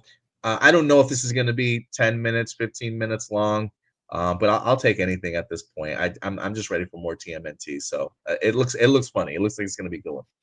If it's under 15 minutes, then what we can do is buy tickets to the SpongeBob movie, watch the short, and then leave for a refund. yeah, just immediately leave. That's all I'm here for. It's gotta be in that 15-minute window, yeah, absolutely. I think that like trailer looks awesome. I agree with you when it comes to the banter. They nail that. I think no knock to the 90s, or sorry, not 90s, the 80s Ninja Turtles cartoon. No knock to that at all. But the way they talk felt more like adults writing dialogue for how they thought kids talked in the 80s. Whereas this, it just feels like adults that actually like have kids and listen to their kids know how they actually talk, and then they're able to like write it into some really good funny banter. Thing I love about like what you said earlier with New York is that when I was at like what was it? It was comic. I think it was fan expo. And I hadn't watched Chainsaw Man at the time, but my fiance was super into it, so we went to go get one of her mangas signed by the voice actor for Denji. Since then, I've actually started watching it, and I absolutely love it. But he noticed my shirt, which was Ninja Turtles, and the two of us started talking about the first Ninja Turtles movie. And he was saying, as someone who grew up in New York, that is the most accurate depiction of New York I have seen in any film. Yeah, absolutely. But yeah, we got some so we got that, and then we also wind up getting a new trailer here for season 2 of a Tales of the Ninja Turtles. Tales of the Teenage Mutant Ninja Turtles season 2. It says the official plot synopsis says that season 2 follows Leo, Raph, Michelangelo, and Donatello as they face fresh new threats and new allies in a city that's more alive and mutating than ever. The new trailer also heralds the launch of the World of TMNT, an online hub that unites the entire TMNT universe. Over 40 years of films, series, games, comics, and merchandise under one shell. So that's interesting. I didn't know they had a new online hub, but that's what you're seeing here at the top of the screen. The world of TMNT. It says for the first time ever, fans can explore the complete TMNT legacy from the original Eastman and Laird comics and 90s live action classics to Mutant Mayhem and beyond, all under within one unified brand and visual identity. So yeah, lots to certainly look forward to. If you want to play the trailer, Let's do it. Why is everyone looking at us? We're famous, man. Embrace it. Let's do this. This is the best day of my life. I'll get him to talk. This might tingle a bit. Guys, this way. No, never mind. This December. You and Mikey back me up. Wait, where'd Mikey go? Wow, turtles love snacks. They're brothers. We're gonna have to fight. He doesn't want to fight. What was that, Leo? Sorry, I didn't catch that. They're heroes. Mutant monsters. We have to stop them. People are gonna get hurt. Sir, you're in extreme danger. Cats. cat videos. And now, Oh, that's cool. they're in for the shell shock of their lives. I call it Mutant Omega. This is it. The ultimate battle. We can blow this whole story wide open. You guys want in? Obviously. Tales of the Teenage Mutant Ninja Turtles. New episodes this December, exclusively on Paramount. So wait, are Bebop and Rocksteady bad guys now? Because Oh, like I thought, like at the end of the first movie, it kind of seemed like they befriended not only Bebop and Rocksteady but all the other mutants. But then in this trailer, it looks like they're rivals because we see them fighting. I didn't see the first season of Tales of the TMNT, so I don't know if maybe one of their storylines took place in there and something changed for them, or unless something's happening in here. I do like the animation style for this show. The action looks pretty epic and badass. How do you feel about the animation style though, from this to Mutant Mayhem? I'm assuming you've seen Mutant Mayhem too. Oh yeah, well I have seen the first mutant. Oh wait, there's only been one. Yeah. So I've seen Mutant Mayhem. Obviously they were. I'm glad they went with a completely different art style, or actually like even like the character designs. The style kind of feels similar, but I like that they went with a different animation style, I should say, It's a little because. cleaner. Yeah, because as much as I love Mutant Mayhem, it would have looked terrible on a TV budget. It would not have worked anywhere near as good, and it would have because they've done CG turtles in the past, and it to me it's always been really stiff. It's never. Then again, I've only seen clips out of context. So if anyone who's watched that, I forgot what it was called, but like the Ninja Turtles show that was all completely CG. I'm sure like there are moments that look a lot better than the out of context moments I've seen, but I just think that like 2D, with the technology that we have now, allows a lot more flexibility than they would have if they did it with 3D. I think they would have been limited on budget and that kind of stuff. But here it's like when it's 2D, it's like the limit is the imagination pretty much, and allows them to do gags that'll look funnier, I think, in 2D animation than it would in 3D. So I like the animation and art style for this. Yeah, I agree too. It does remind, and not that animation style, but the idea of when you say like 2D animation can really push the limits. One of the things that comes to mind for me is X-Men 97, season 1. I thought it was just beautiful in regards to what they were able to do from a superpower point of view, and just visually it looked really stunning. And when I see this trailer for Tales of the TMNT season 2 and just some of the action pieces, yeah, dude, it looks pretty epic. So we'll see how it turns out though. But yeah, a lot going on for TMNT. I think they're in a really good position for this franchise as of right now. So yeah, everything's positive. Yeah. But let us know your thoughts, guys. We'll transition from that to more live action stuff.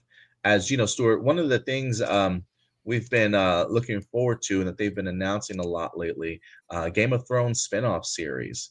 One of the things that is currently in the news right now is A Knight of the Seven Kingdoms. This is set to be another spinoff series from the world of Game of Thrones. We currently have House of the Dragon that I believe has wrapped season 3. Probably set to go ahead and premiere sometime next year as well. But Night of the Seven Kingdoms is ready to go. We did get ourselves a brand new trailer here. A brand new poster, a tall tale that became legend. We had a great Entertainment Weekly article that describes a little bit about the series itself, but we did get ourselves a trailer also. I don't know if you have that one queued up or if you have one I to do show us here. indeed. Let's check out the series for this trailer for this series. Go ahead whenever you're ready. I was squire to Sir Arlen of Pennytree since I was a boy. 100 charged me years. to be a good knight, to defend the weak and the innocent, and I swore that I would. Are you Baelor Targaryen? No. Then would you move the fuck out of the way? Sorry. What's your name? Sir Duncan the Tall. Never heard of him. Do you know every knight in the Seven Kingdoms, then? The good ones. If you could bring me to Ashford, I could squire for you, sir. Rob me, and I'll hunt you down with dogs. You don't have dogs! I'll get some. Where? Oh! Boy, stop gaping. Sit my horse. I'm not a stable boy, my lord. Not clever enough. I know I'm just a hedge knight, but sometimes I think there could be more.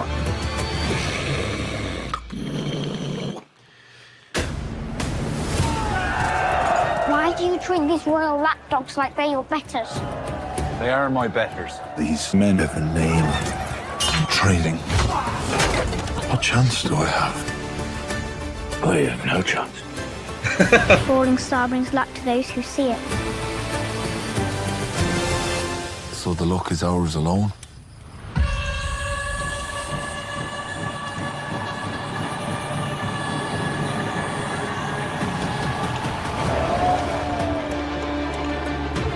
I need to fight honorably. But sometimes I think I buried my courage alongside the old man. And in every man, there are many men. So be brave. Be just. Get up! Be tall.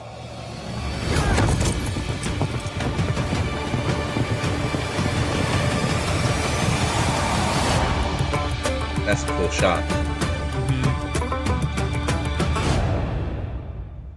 You know, I saw somebody on Twitter say, "Oh my God, a Game of Thrones show with color." You know, like, yes, I could definitely see that because even like some of the out. Hang on, let me share the screen here real quick.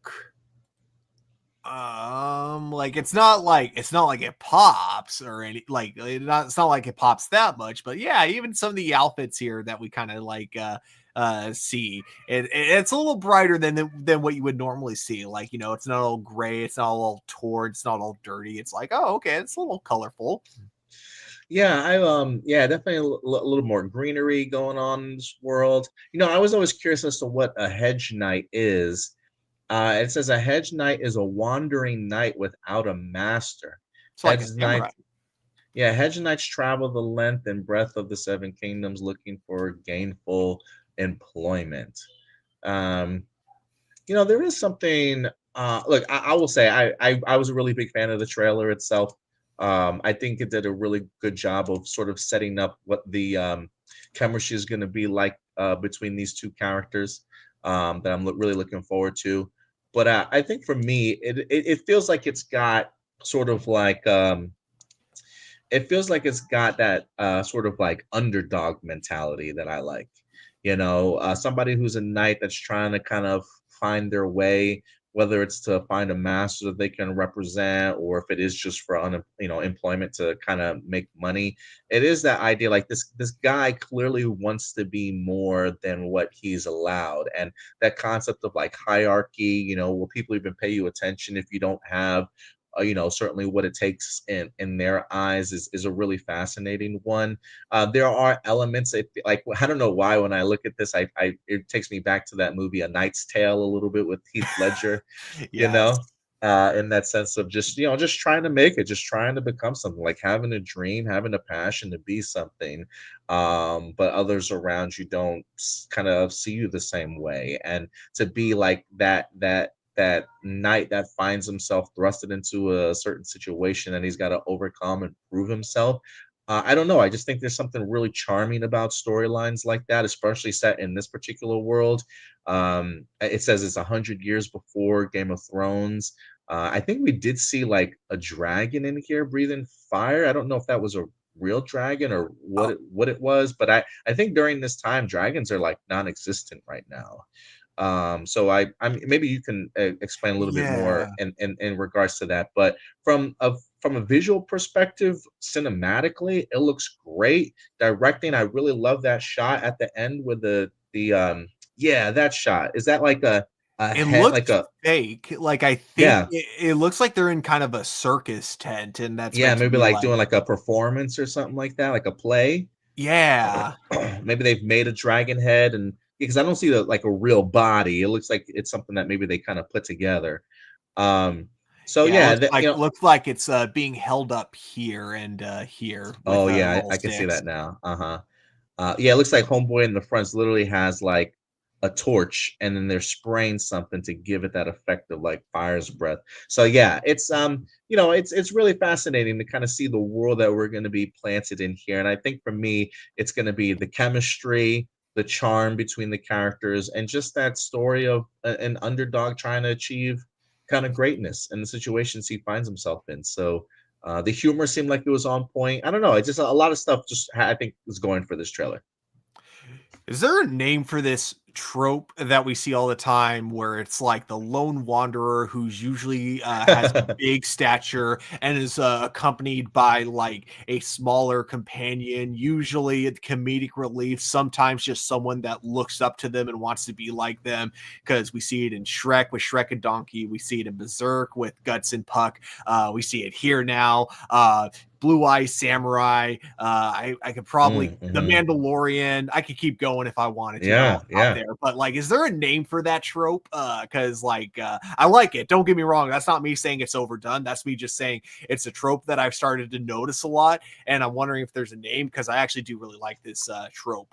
But overall, like, yeah, I'm kind of with you. This I do love it. The overall like kind of story that we're getting within this world of Westeros, and I like how very standalone it is. That it's very much like it seems like we're focusing on just characters that just like in the grand scheme of things do not have a big impact on the world of Game of Thrones. But oh, is that the name of it? Companion Candy? Is that like, or is that I don't know. That sounds crazy to me. Companion candy. Yeah. But yeah, like what was I saying? Oh yeah, but like it's a fun setup for this world, like a way to kind of explore it and not have to follow like the politics or any of the complexities of the world building, and instead follow like just two people in a much more kind of I guess grounded setting would be kind of the way, but like also I guess you could say more relatable setting, because again we're not following like the entire world, we're just following like these two characters, which I really like. I'm I'm seeing a gentle giant trope. Oh, gentle giant. Okay. Yeah, the main trope for big, powerful guardians protecting smaller, often vulnerable people is the gentle giant. This archetype frequently overlaps with other tropes that describes a specific relationship of context. Okay, gotcha. Or so I know. or little guy, big guy, or little guy, big buddy.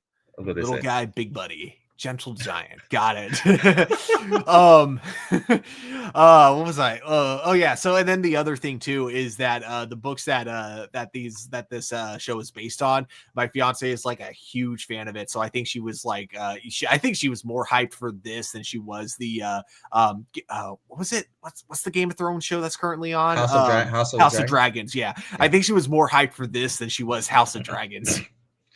Yeah, I've heard a lot of positive things about these novellas from George Martin for this one specifically. Duncan Egg, I think it was called, or something like that. Mhm. But yeah, so I'm excited to kind of see how it's going to be adapted.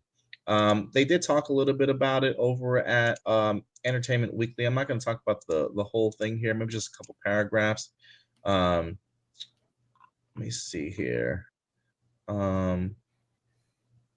Instead of the sprawling piece of animation with a thrumming orchestra soundtrack, the latest Westeros set spin-off includes a simple title card with medieval typography in between the beginning action of each episode.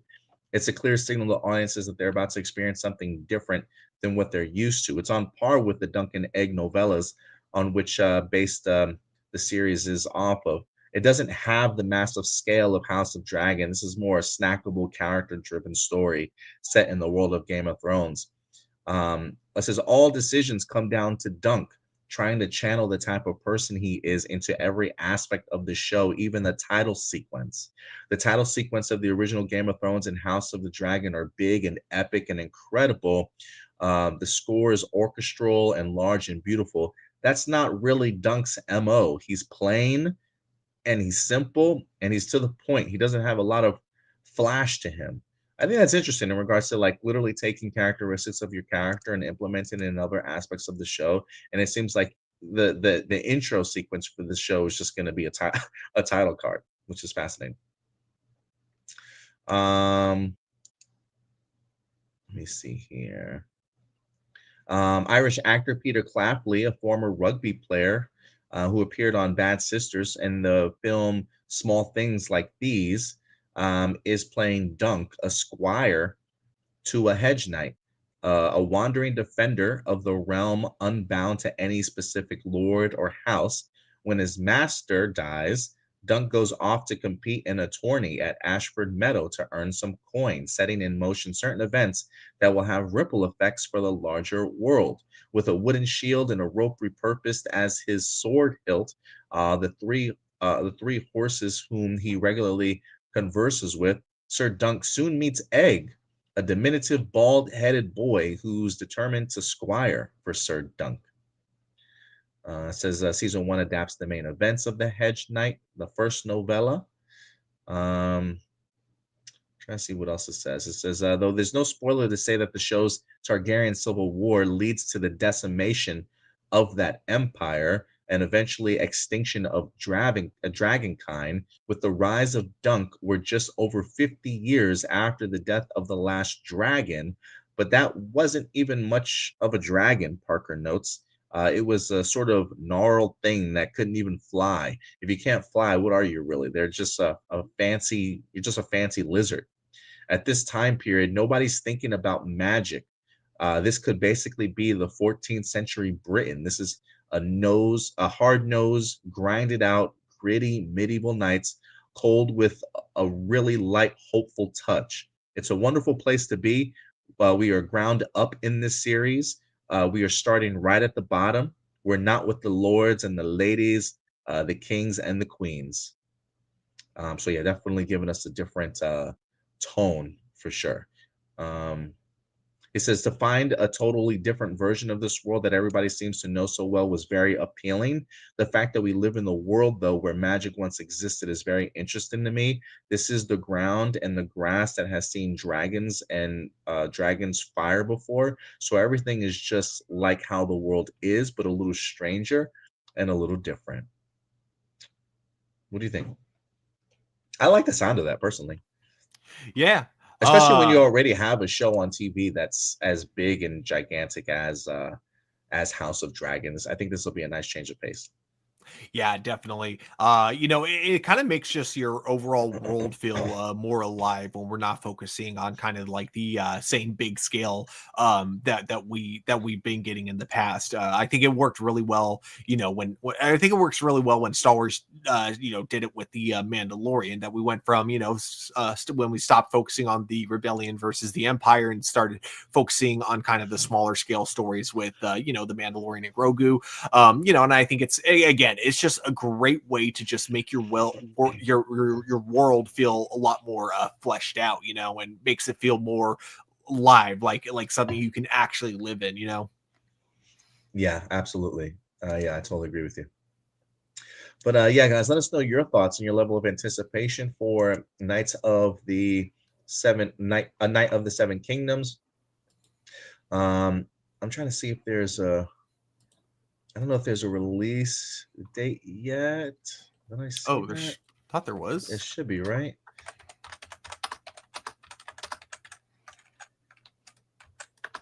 I'm trying to find it in the article. I'm surprised it's not in the article. Oh, January 18th, 2026. So next year, 2 days before my birthday.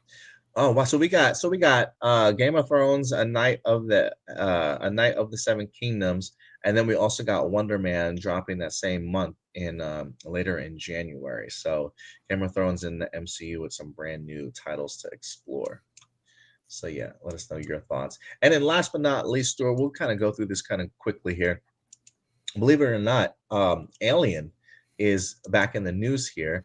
Kind of surprisingly, to be quite frank with you, because Sigourney Weaver found herself over at New York Comic Con this week, and she dropped a big piece of information that, whether or not this comes into development or not, who certainly knows, but we may not have seen the last of Ripley, according to Sigourney Weaver.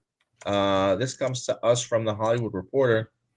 Sigourney Weaver has met with Disney about a new Alien script. It's a very strong first 50 pages, she says. Sigourney Weaver won't rule out returning to her seminal Alien character Ripley in light of the 50 new pages of script she's seen from producer Walter Hill. This is what she says. She says, Walter Hill is a very good friend of mine. He wrote 50 pages where Ripley would be now, and they are quite extraordinary. I don't know if it's going to happen, but I have had a meeting with Fox, Disney, or whoever it is now, she told the crowd. I said I never felt the need. I was like, let her rest, let her recover. But what Walter has written seems so true to me, as very much about the society that would incarcerate somebody who has tried to help humankind. Added the star, she's a problem to them. So she's sort of tucked away. Anyway, I think it's a very strong first 50 pages, and I'm thinking about working with Walter to see what the rest of the world would be. She says, she says, I'm an English major, so I just read for the story. If it's a good story, I don't care what genre it's in. I never really thought about genres. I just thought about good stories. Now genres are much more well-defined, but I'm glad I didn't really think about it. I'm glad I followed this story. She says, I thought it was a very concise script, 10 little Indians knocking them off one by one. If you don't know what the alien design is, it's very hard to understand what this monster is running around, dripping acid. So I didn't have any idea of the rather beautiful, exotic creature that the alien was till I met Ridley at the audition. And he brought out these incredible pictures. I realized I'd never seen anything like that in a movie ever. That night, Ridley cinched the deal. I guess talking about some of her past stuff here. So apparently there's a script that's being written. The first 50 pages have been written at least. Sigourney Weaver has had the opportunity to read it. And she's talked to Fox or Disney or Hulu or whoever it is now, according to her. And there could be potential here. Again, nothing has been confirmed, but she is saying that like a script is being worked, but not confirming whether or not this is going to happen. I do find what she says interesting here, though. She's like, at first, I never felt the need. I was always like, let her rest. But what he's written seems so true to me, very much about the society that would incarcerate someone who has tried to help mankind. She's a problem to them, so she's sort of tucked away. Stuart, how do you feel about this? Let me set the table here. The Predator franchise, the Alien franchise have really revitalized themselves with the recent films that they've had. Alien Romulus was a really big success. We know that Fede Alvarez is working on I believe he's working on an Alien Romulus sequel right now. I don't know if he's coming back to direct it per se, but I do know that they are working on it. So there is positive momentum. We've just seen a great season 1 of Alien Earth that's kind of changed the dynamics of this universe a little bit here. And now the potential for a returning Ripley, if this all pans out. What do you think the chances are of this happening? And just from the perspective of how Sigourney Weaver views this script in regards to what Ripley stands for, what do you think about all this? I'll answer the chances part first. The chances of this happening, because whenever Disney decides they want something, it's basically a coin flip whether or not it's going to happen. I figure at this point, they announced so much and about half of it goes through, so I could see either way. Okay, so like, as for my thoughts on this, it's funny because I think I was right where Sigourney Weaver is. I love Ripley's character. I don't really want any more of her because I think that they already gave her the send-off, in Alien 3, and then of course they resurrected her. I don't even remember if she lived or died at the end of Alien Resurrection. Me either. I can't remember either. The movie's so bad I can't even remember. But it's like I felt like they, Alien 3 had its problems, but it concluded her arc. She gave her heroic sacrifice, and I just really can't see how they can continue her story without it just feeling very forced, without it feeling like the opening scene to Deadpool and Wolverine, where it's literally Deadpool just digging up Wolverine's grave. I don't know how they can pull that off, but I also know that Sigourney Weaver is a pretty smart woman, and I don't want to say she's picky about the movies that she is, because she's done bad movies too, but at the same time, I don't think she would necessarily be giving so much away about it. I don't think she would be saying all these positive things about it if she didn't actually have confidence that this could work as a movie. Because again, she's got plenty of money, so it's definitely not about the money. It's not even a movie that is guaranteed to be made, so I think her talking about this is like her hoping to push forward the idea that she's interested, meaning that, usually when celebrities do stuff like that, it kind of pushes the possibility even higher. So what it all comes down to is that I don't see where the story could possibly go with her character. But she sees something that I don't. She saw the scripts, which I haven't, so maybe there is something there, something that can work.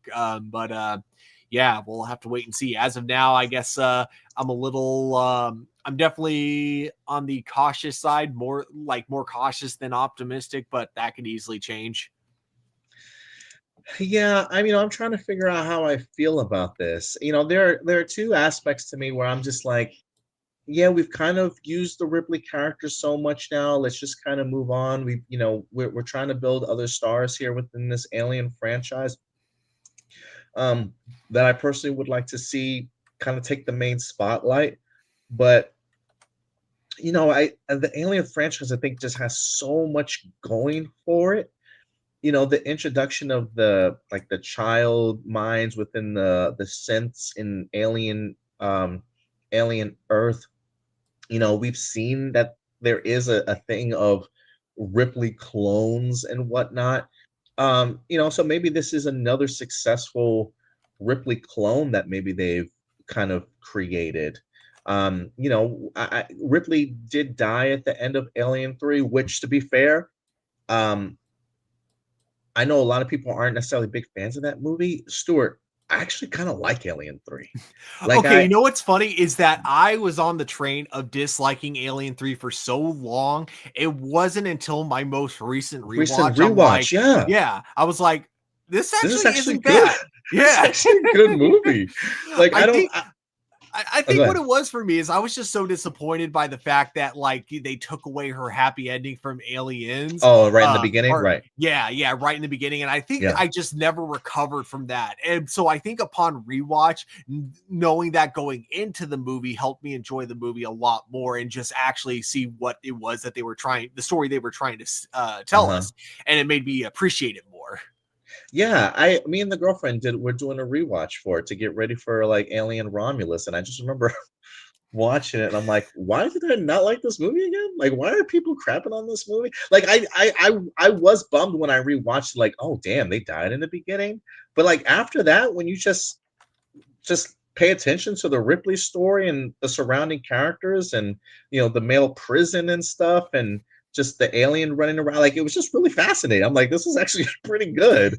So yeah, I'm definitely changing my stance on it. And I think because I haven't gone and rewatched Alien Resurrection yet.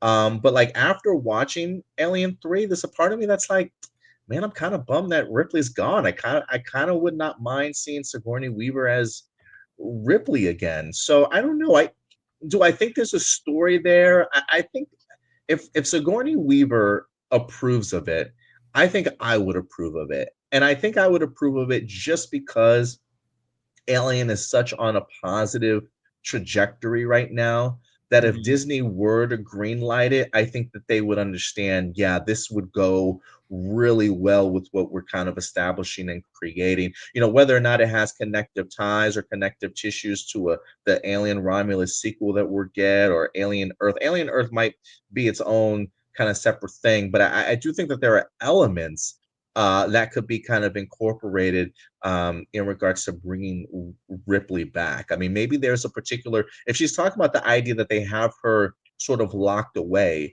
I do wonder if they have managed to clone a particular version of Ripley that is very much like the original one.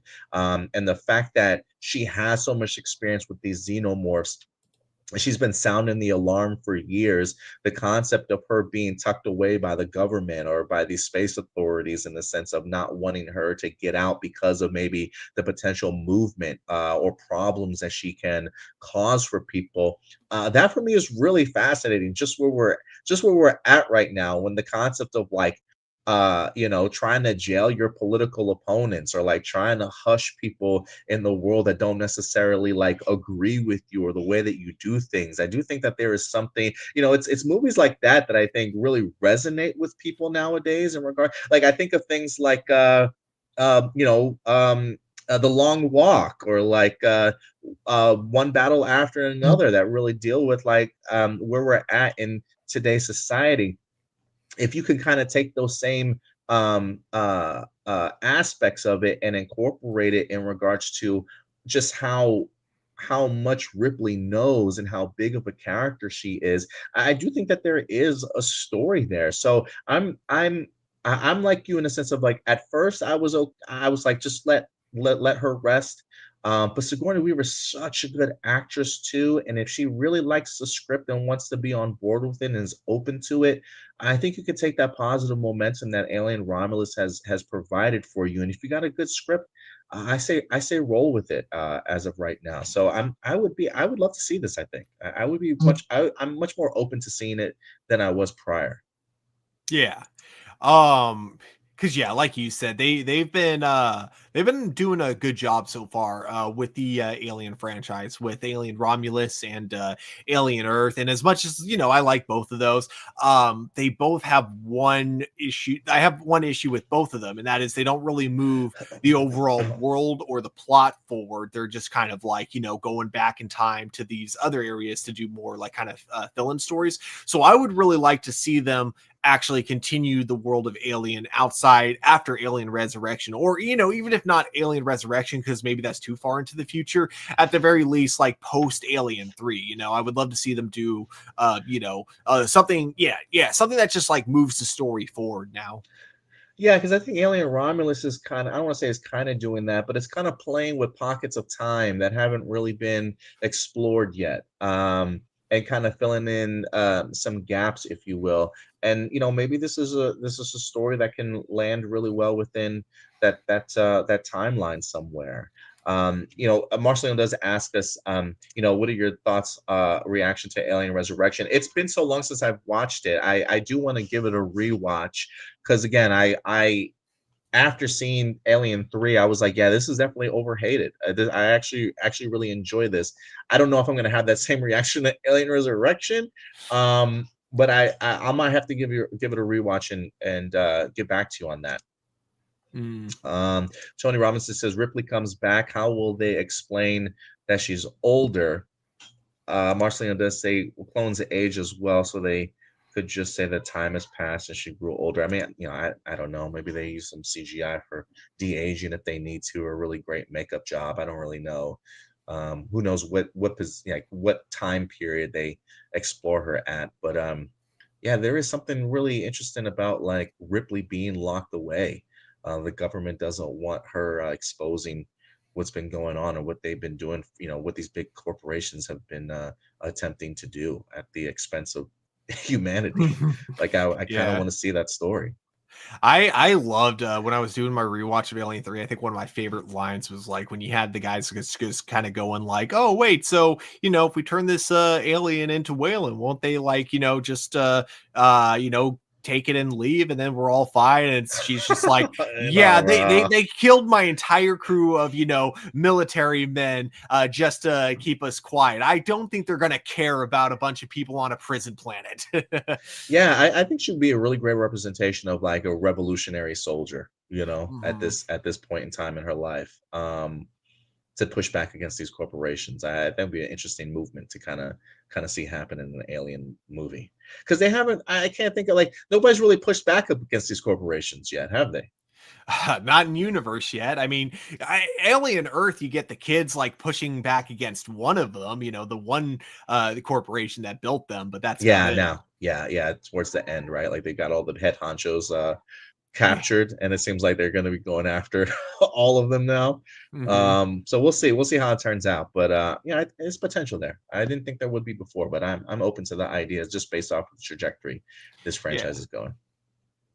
I definitely, I think that like as of now, I don't have too much hype for it, but if I hear like what the pitch was later on, or if like they do a synopsis and that like wins me over, then we'll see. Yeah, we'll definitely see. But yeah, guys, let us know your thoughts in the comment section box below. But Stuart, I think you know what time it is.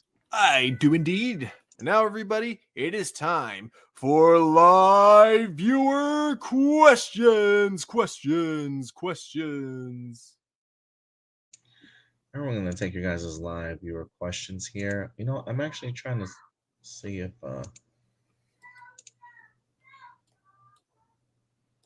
this will let me pull up the questions on my end here.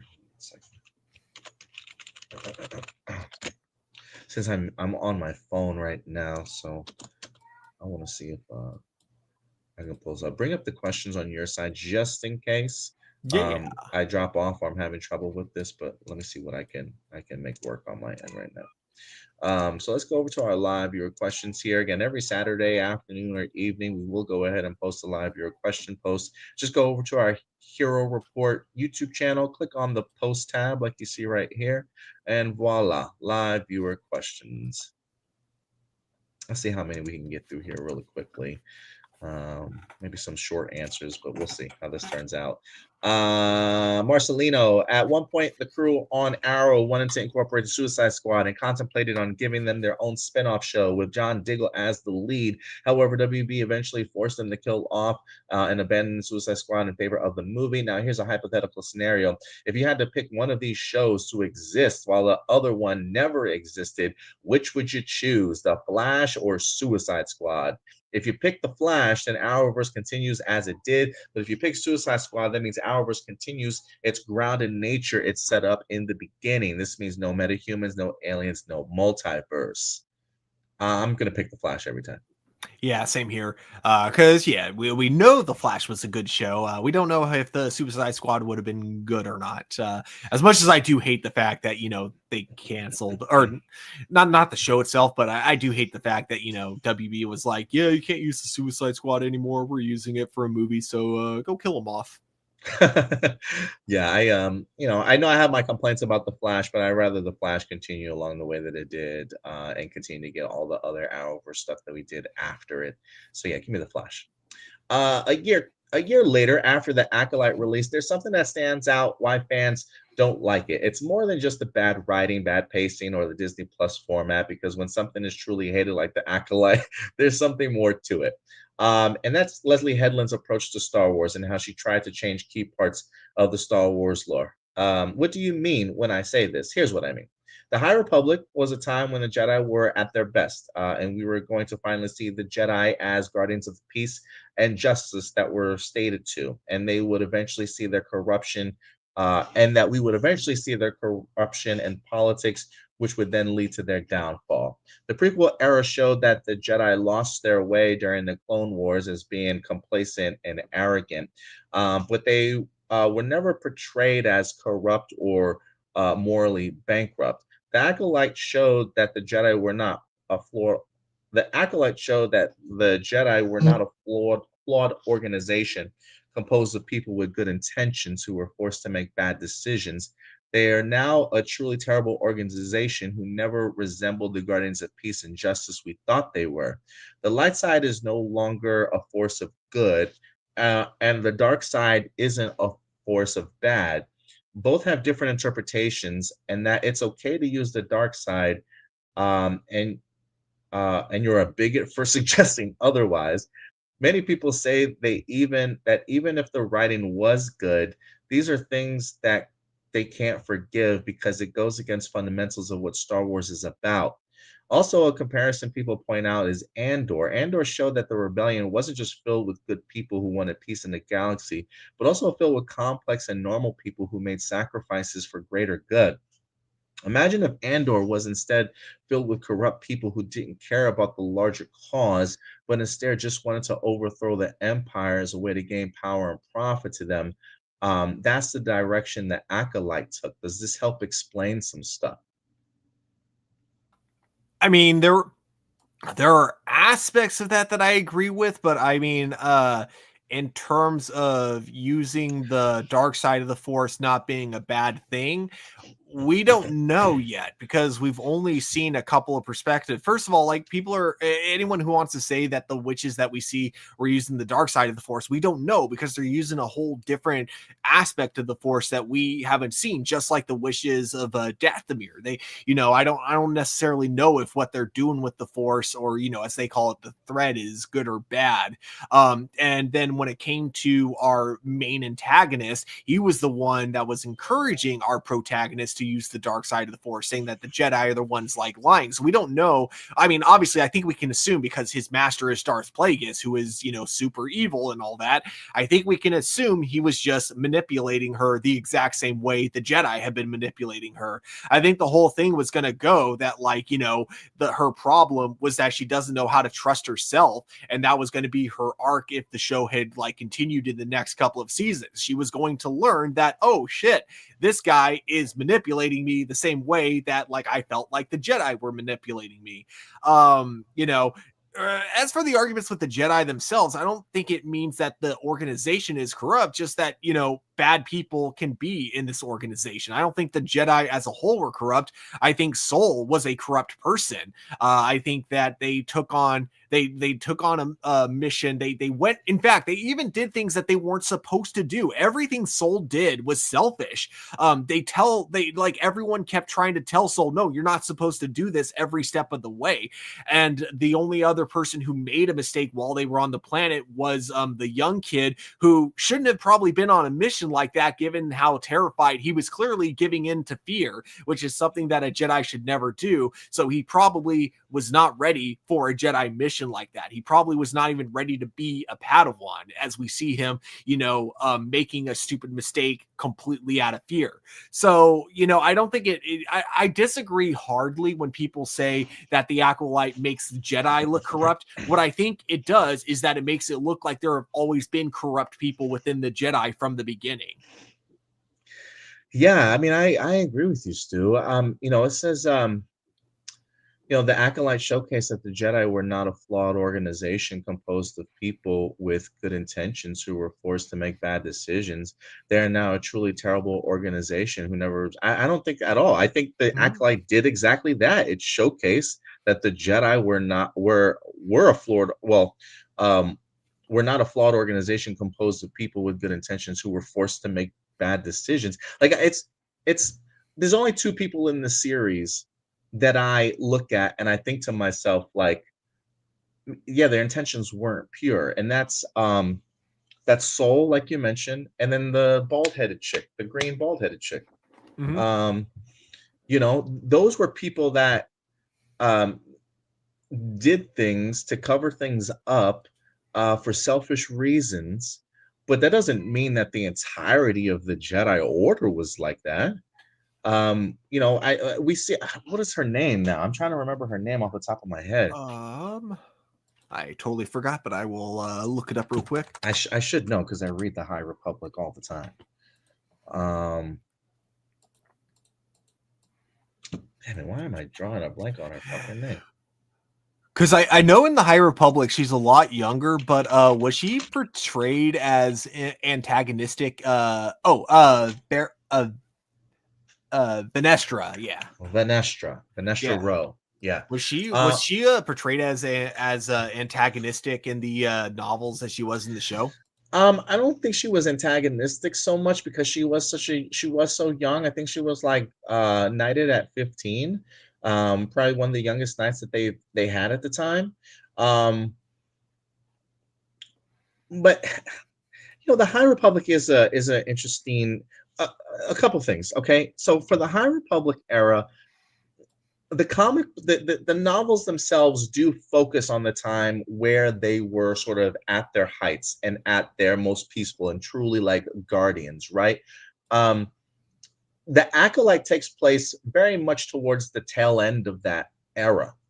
So a lot has happened to these characters. There's been a lot of death. There's been a lot of battles. There's been a lot of war that I think has changed a lot of those characters by the time that we get to the High Republic, let alone Venestra as a character.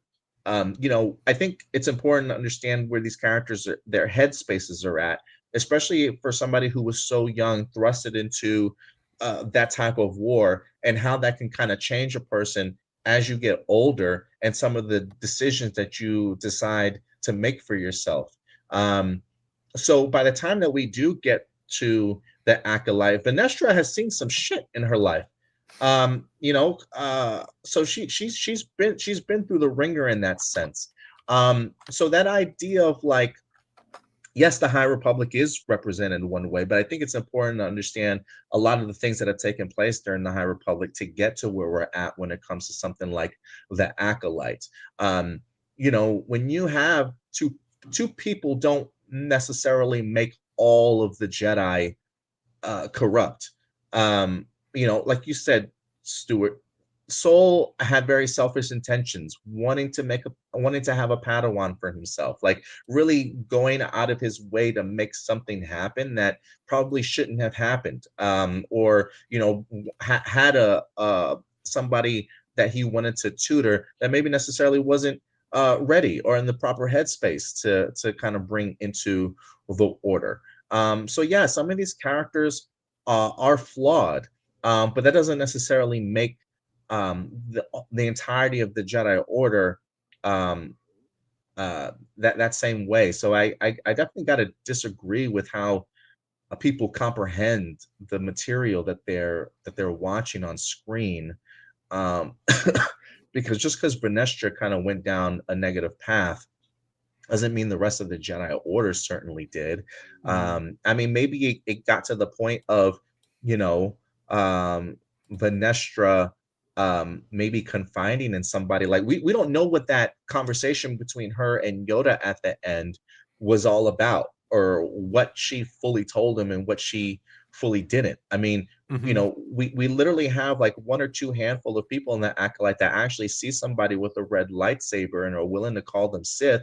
But those people that do see that are either dead or they're deciding to not give out all that information and kind of cover it up. So the other people in the Jedi Order are not very much aware of it. And when you have the dark side that is working behind the scenes that way, and Yoda talks about the idea that they were kind of blinded, maybe you could put that at the fault of the Jedi. Maybe you could put it at the fault of a couple of people that kept valuable information away from the Order itself. But I don't think a couple people that make terrible decisions or flawed characters mean that that represents the entirety of the Jedi Order. I mean, were the Jedi flawed? Absolutely. But I don't think that that makes them this corrupt and terrible organization. And now the Sith are the good guys and the Jedi are the bad guys. I think it's just the idea of showcasing that, yeah, not they're not perfect. You know, I think they try to be. Maybe their decisions of like some of the laws they have in place are built with good intentions, but have, you know, terrible outcomes. But I don't think that that means that Leslie Headland showed them in the sense of being villains. I think she just showcased some flawed characters that don't necessarily represent all that is the Jedi Order. So I usually hate using this term because not saying that everyone that uses this term means it this way. I'm just saying that I've seen it used in a way that comes off as just gatekeeping or is like a way to like just not have to like listen to anything someone has to say.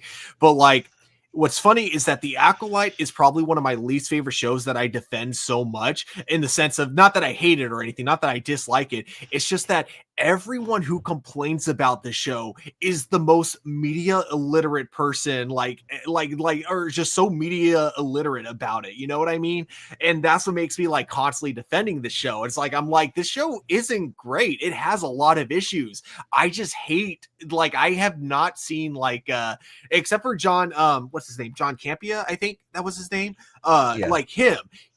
He complains about the shows for reasons that I think are actually legit. But like any other complaint I've seen about The Acolyte, I keep listening to all these reviews, and it's like no one knows how to like actually watch a fucking TV show and understand how TV shows work. You know, I think like the biggest one is like with the Star Wars theory, because it was like, as from episode 1, he kept making all of these assumptions of how the show was going to keep going. So he started doing all these sketches talking about how like every episode is a plot hole and it doesn't fit in with Star Wars lore. It breaks lore because of this, and this, despite the fact that by the end of the season, they do explain most of them. There were still some things that were left open, obviously, like we still don't fully understand how this continues to go unnoticed by the Jedi. And so therefore we have that line of, oh, but a Sith haven't been seen in over 1,000 years. We still don't know that, but that's because the show got canceled before it had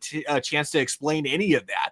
And so it's just, yeah, there's just so many things I hate about like the people that complain about Acolyte. And it's weird because, again, I don't even like The Acolyte that much. I thought it was okay. I thought it was an all right show, and yet I find myself defending it way more than I want to, just because the people who complain about it piss me off.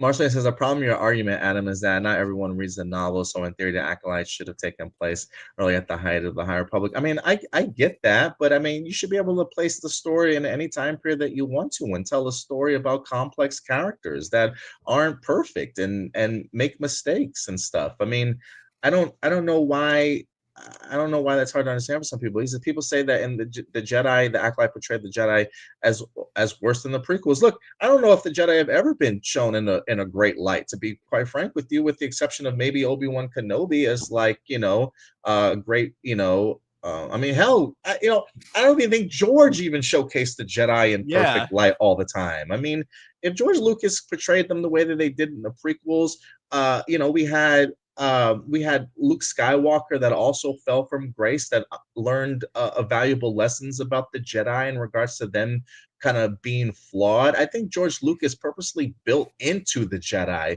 the concept of them being a flawed organization. And so when people explore that concept of the Jedi, it's just really built upon what it is that George Lucas kind of already established upon them. Like, I know we want to hold the Jedi to these high standards of like, they're like the disciples of Jesus Christ. I mean, well, then again, the disciples of Jesus Christ were also imperfect people too, right? So it's like, we can't hold them to be Jedi must mean good at all times, Sith must mean bad at all times. Like, they're just characters just have complex issues, and organizations have complex issues, and there are great people like the what's her name, the Katie Ann Moss. Oh, what's her name? Carrie Ann Moss that played the Jedi. She was probably the only person that had the balls to talk to Soul and be like, Soul, what you're doing is you're making a mistake, right? Like she was a good Jedi trying to warn Soul about what happened. Just because Soul makes a terrible decision or Vanessa makes a terrible decision, does that say anything about the Carrie Ann Moss character? Is she all of a sudden sort of a bad Jedi? Also, it's like, no, you need complex characters to make compelling storylines. And the idea of just showcasing that, hey, there are some flawed Jedi in this order that then contribute to the more flawed Jedi within the prequels that then contribute to why Luke Skywalker in The Last Jedi understands why the Jedi are flawed in the first place. Like it's really, guys, it's really all part of the same fucking story. Like, what are y'all not paying attention to? Like, I really do not understand how this shit goes over people's heads, or like why we want to make things so just black and white and good and bad when it's always been much, much more than that. The person that we hold to this high standard of Obi-Wan Kenobi as the best Jedi in the world has even admitted that he's a failure several times. So why do we expect the Jedi to be perfect when nobody in the Order has ever been perfect? We got to stop, guys. We got to stop. We got to educate ourselves and understand how to comprehend the literacy that the stuff that we're intaking. Like, so no, when people say like, yes, was the Acolyte perfect? Absolutely not. Was it a flawed show? Absolutely. Did it have its issues? Absolutely. But the storytelling, the bones of a good story were there to be explored. And unfortunately, it's just, man, it's crazy to me. It's crazy to me. Wow. It's crazy to me, dog. It's really crazy to me. Oh my gosh, what the heck? I can't tell if he's messing with us here. Like that's not what our show is about. That's I mean, we're passionate about media on this show because that's what we're passionate about. We're passionate about other things too outside of the show. Yeah, bro. Trust me, you don't talk about. Yeah, you don't know my stance on that type of stuff. So please don't say stupid shit like that again, Marcelino. Okay? It's got to be a joke. I'm sure he was joking. Yeah, maybe he was. I don't know. But yeah. So anyway, regardless of that, yes, I know it. So does this help explain some stuff? Yeah, it explains the lack of media literacy that some people have or choose to ignore in order just to hate and bash on the show. And again, this is us like talking about the idea that we weren't even super fans of the show, and yet we got to be the ones out here supporting it, like we're defending it in that sense. Like that's crazy to me, dude. That's so crazy to me. But anyway. Whereas Andor, I am a huge fan of, and I will love to defend that show anytime. Yeah, absolutely. When talking about James Bond being a girl, you guys said that you would rather have 007 moniker be passed down to a woman rather than James Bond being gender swapped into Jamila Bond because it would be more authentic and work better story-wise. However, when does the opposite happen? Because there is an old well-known male character who's been around for decades who has also led their own franchise. Do you think would be better if they gender swapped into a woman because it would be better storytelling and that passing down the mantle would not work as well? For example, let's say that there was a writer who wanted a Batman movie, but wanted to gender swap Bruce Wayne with Bryce Wayne because it will work better for the story that they're telling. Also, you cannot use unknown D-listers. It has to be well-established, popular character who's primarily a guy. At one point, there were rumors of Dr. Doom being a woman, and some people were on board with that. They thought Victor Von Doom being changed to Victoria Von Doom would have been great because then the story could be someone who trying to help humanity their way, but no one takes her seriously because she's a woman. So Victoria makes herself an armored mass that makes her across more male. Ah, okay.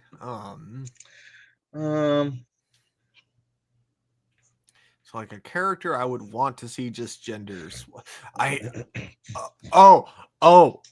Okay. So not that's. I mean, I guess technically you would say the main character would be the one that would fall into this, but honestly, I think like just the movie as a whole. There was this weird parody trailer that I saw where it was basically, I think it was called like Bitch Fight Club, where it was Fight Club but with women. Unironically, I think that would actually make for an interesting film. Don't do it like exactly the same, obviously, but like, you know what? Give me a gender swap Fight Club. Don't call it bitch. Don't call it Bitch Fight Club, though. Obviously, No, because please, that'd be a no. little bit too. That's a little too far. But give me a gender swap Fight Club. Why not? I do love that. I don't know if there's yeah, I don't know, man. There was a writer who wanted to do like I wouldn't mind the Batman movie thing, but I'm thinking like just give me like an Elseworlds version of that. I would be okay with like a multiverse version of that stuff if they want to explore it, not within like main continuity type of thing. I don't know though. I'm trying to think off the top of my head. It is funny though, because Bryce Wayne is actually the name they gave in the Batman parody from Alvin and the Chipmunks, Batmonk. I think Batmonk's secret identity was Bryce Wayne. I do think that. I'm gonna have to come back to that one for you, Marcelino. But I do like your answer there, Stuart. And it's really only for time because we're like 3 hours into this show, so I'm trying to go through some of these as quickly as we can. Blossom, this is coming from a childhood author. Have you guys ever wanted to write a fantasy story? If not, what other genre would you go with?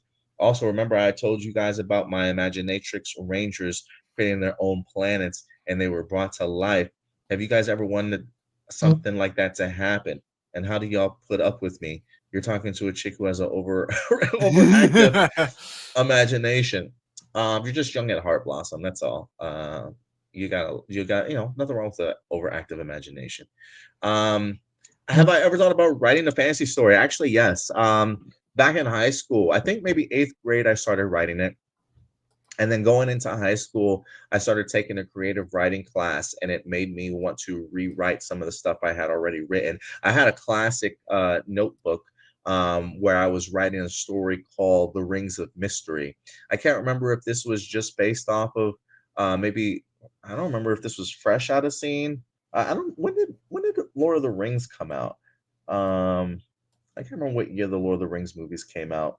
But regardless, I don't know if this was inspired. I don't know if this was inspired off of Lord of the Rings so much as it was inspired off of like Captain Planet, having different rings that held different elemental powers.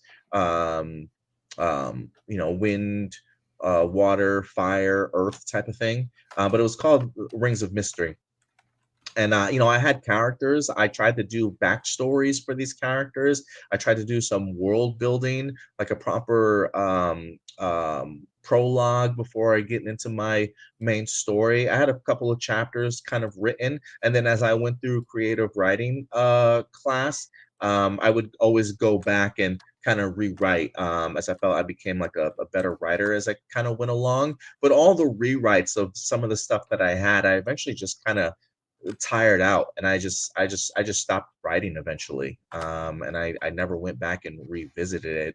I'm pretty sure I probably have some short stories of like elements of the Rings of Mystery somewhere on like a old backup drive of mine, but the notebook is like long gone, but the notebook was completely filled. Yeah, I don't think I have all of the pieces of the story that I had, but I used to want to write a lot. I did have intentions of becoming a writer. Yeah, I kind of dabbled in a couple of like starting and then never continuing different fantasies. I think like one problem is like with sci-fi and fantasy, I never know like if I want to write write out the world building first, or if I want to do the story and then build the world as I'm writing the story. I can never really decide, and so I just always kind of second guess myself. Pretty much is kind of the biggest issue. Marcy did have what did you think of the Doctor Doom rumors of being a woman, and she makes herself an armor suit that makes her look more male so people could take her seriously? I'm kind of curious if that was was that in main canon storyline continuity sort of thing, or was that supposed to be like an alternate reality of Doctor Doom? you know, it's one of those things, like, with so many reboots and revitalizations of storylines, I probably wouldn't have minded if they wanted to give that a shot. Like during like the after the Age of Apocalypse stuff, they did a lot of like Heroes Reborn, you know, like restarting universes and stuff. I would have been okay with that if they wanted to start off something like that, in a reboot, you know. It sounds interesting to me. I like the idea of her making her armor look male, in order to get some some authority or people to actually listen to her. That sounds fascinating to me. Yeah, like I think that, you know, the important part is like it would actually make sense for the story as to Yeah, if why it they makes decided to. yeah. I mean, like if her relationships with Reed Richards are still there in the past, but it's just a woman form, you know, it would have been fun to play around with it a little bit. Sam, what's up, Sam? I don't know if Sam has more questions than this. Let's see if you can find it.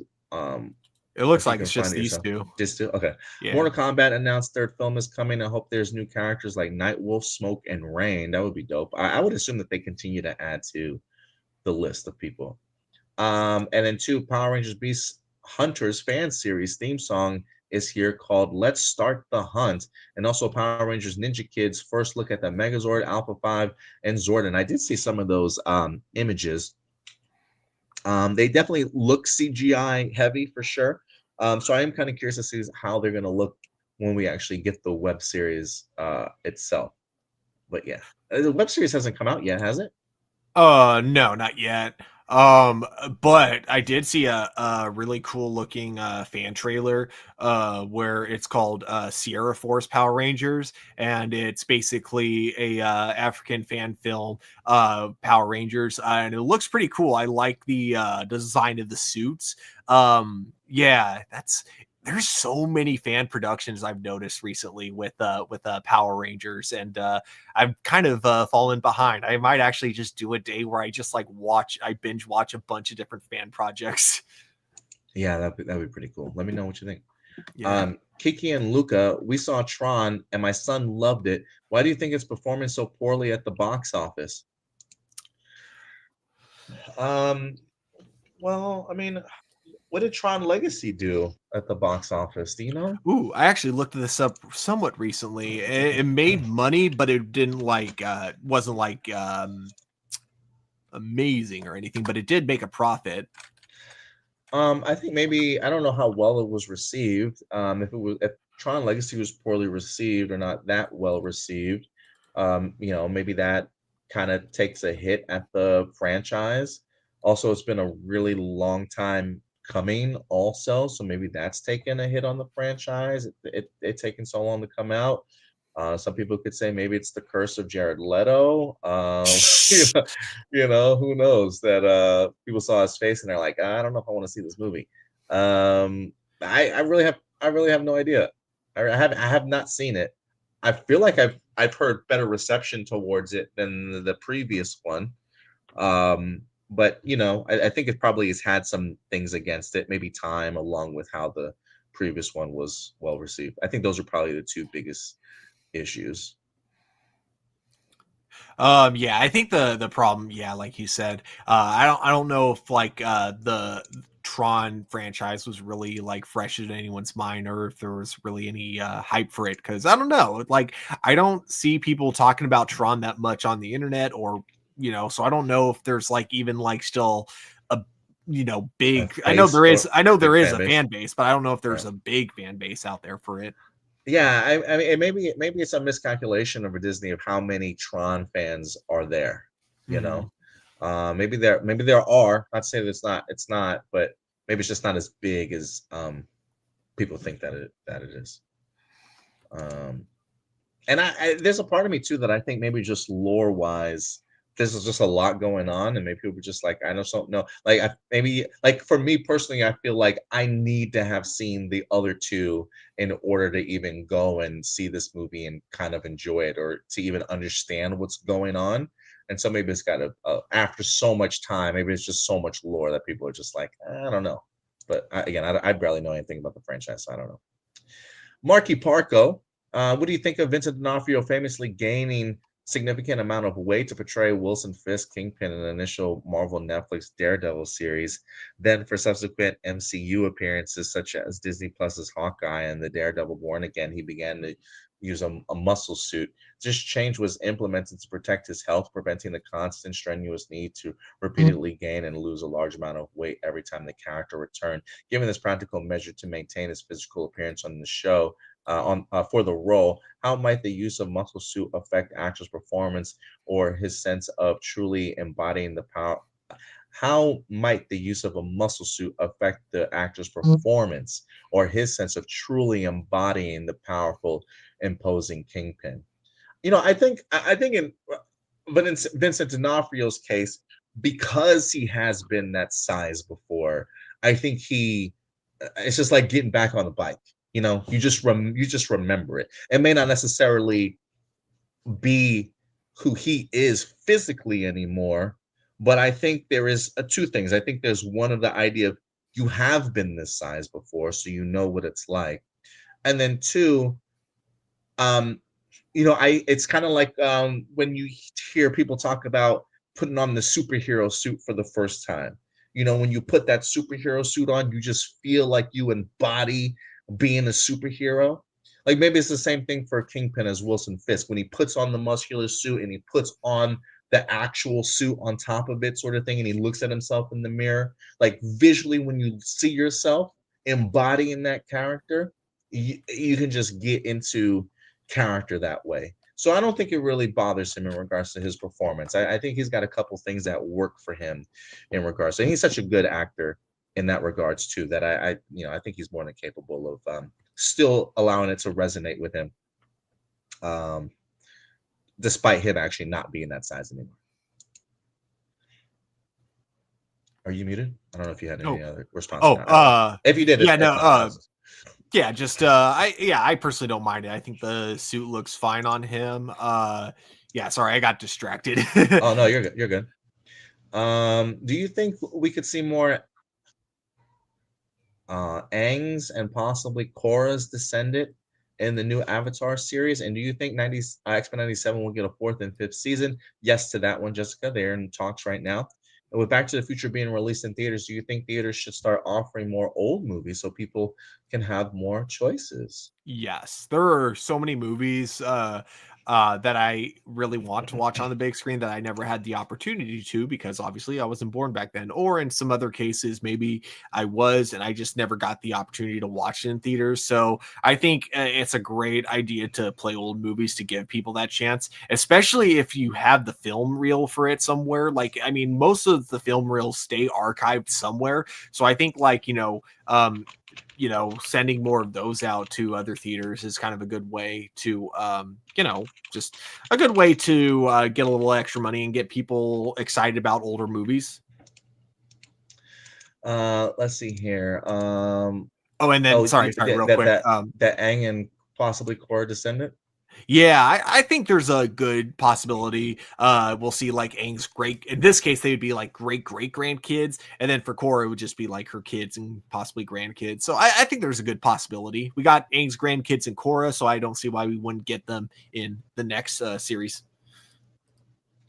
Let's see here.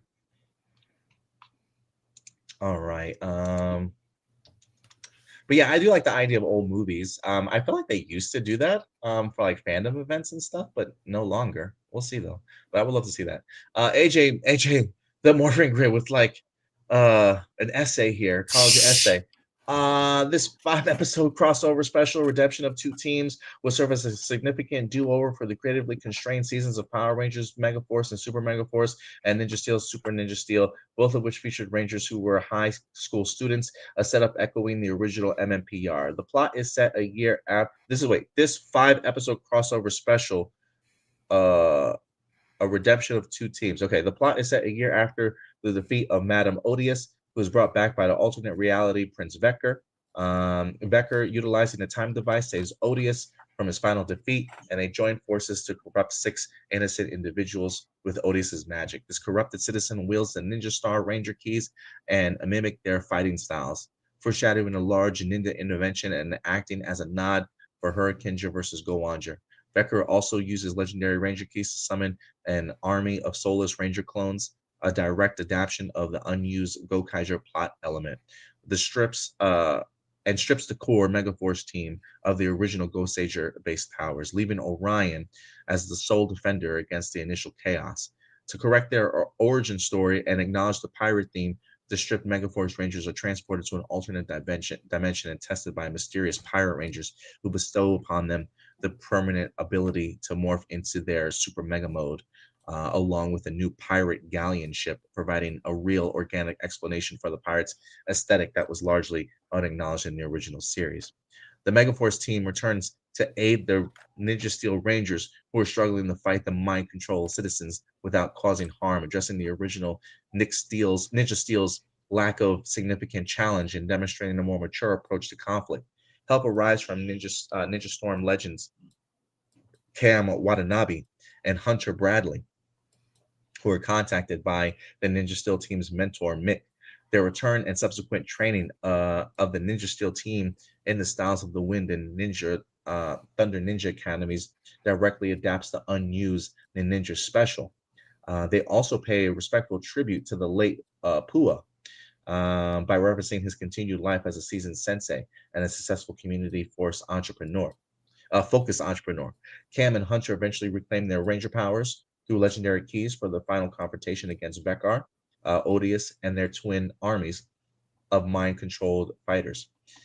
This 5-episode saga provides both Rangers team with character growth and addresses major production errors, offering a true celebration of the franchise's history and potential of a more cohesive future.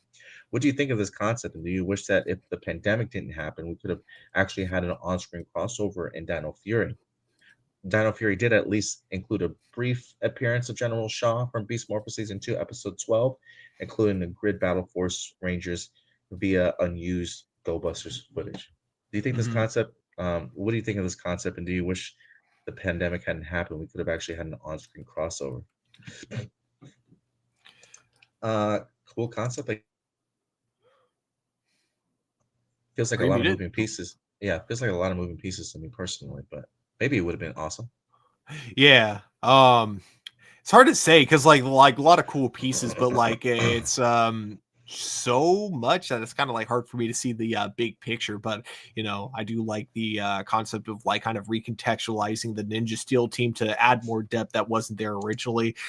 Something they kind of did with the very little bit of screen time that we got with Mick in Dino Fury.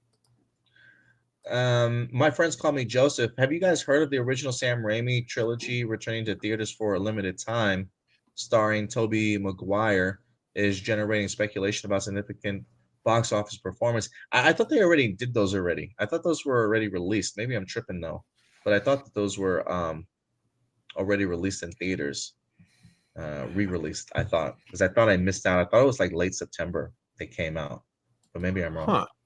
I hope they come back out again, or maybe I hope and I'm wrong. Likely bolstered by renewed fan enthusiasm following Maguire's emotional return in Spider-Man No Way Home, whereas Peter Parker achieved closure on his relationship with Mary Jane and reconciled with the deaths of Uncle Ben and Harry Osborn. This re-release is rumored to coincide with the start of filming Brand New Day. Should the trilogy prove to be a box office success, it could pave the way for a similar re-release of Andrew Garfield's 2 Spider-Man films, whose reputation has been significantly rehabilitated since No Way Home, where his Peter Parker found peace after saving Michelle Jones and reconciling with Gwen Stacy's death. Adam, considering the shift in fan sentiment towards Garfield's character, particularly in Spider-Man's persona, do you believe a re-release of Amazing Spider-Man could out-earn Raimi trilogy re-release, given the recent critical reevaluation? I would say no. I'm gonna say no. And Stuart, how do you think the potential box office success of these re-releases might influence Sony's decision-making regarding the development timeline for Spider-Man Brand New Day, or even possible continuation of Garfield's storyline? I don't know if it would add to the possibility of a continuation for Garfield's storyline, but for the development timeline of Spider-Man Brand New Day, I think that right now is too far into development for it to really have had any significant change on that movie. But I do think it would kind of change the future of the MCU in terms of like if these movies, like, and this is a complete hypothetical that I don't think would actually happen, but if the re-release of these caused all of them to like gross again, don't think this would happen, but like, let's say theoretically they all hit over $1 billion, I think Disney would do whatever they could to get Tobey Maguire back for future MCU projects, and maybe just find a way to have his universe permanently collide into the MCU, so he's permanently an MCU resident. If the movies did that good. So they did a re-release back in 2024. Spider-Man 2 brought in just under $1 million, about $805,000 in a single day. September, just recently, total earnings for the trilogy combined is $2.25 million. So about $2.25 million. Individual gross for Spider-Man 2 was approximately was half of that. Just so you know, 1.1 million for one day in theaters. So it looks like it's grossed more since it's re-released back in 2024. And Spider-Man 2 alone made half of what the trilogy did on re-release. So it made some money for just one day. That's kind of crazy. But I don't know if it will have too much impact on the decision going forward. But good question, though. Alex Ramirez, have you heard of the Disney Channel Camp Rock and Nickelodeon School of Rock series? Had misleading titles because their soundtracks were predominantly pop, hip hop, rather than rock. A parallel also seen in both networks' 2012 gender swapping Cinderella retellings, Let It Shine and Rags. What are some of your thoughts on the shows where the central premise, as suggested by the title, is misleadingly abandoned? And two, what is the prominent example of a show or film with a misleading title where the discrepancy is never acknowledged or addressed within the narrative itself? Okay, so for that first one, I have a little bit of a bone to pick with Alien Earth, and it's not because Alien Earth is a bad show. It's not. But damn, with a title like that, I thought this meant that aliens were going, like xenomorphs were going to be like all over the earth. Like people were going to finally know about xenomorphs, and it would be, again, I thought like when saying that xenomorphs are coming to Earth, I didn't think they would be on an isolated island so that no one is going to know that they even exist. I thought like they were going to be swarming the planet, or like at least a city. So that would be my personal gripe with a very misleading title. I wish again, I got nothing against Alien Earth as a show. I think it's all right. I think it was good overall. Some issues here and there, but my biggest problem with the show is the title. They should not have called it Alien Earth. That was the worst idea for a title because it was so misleading.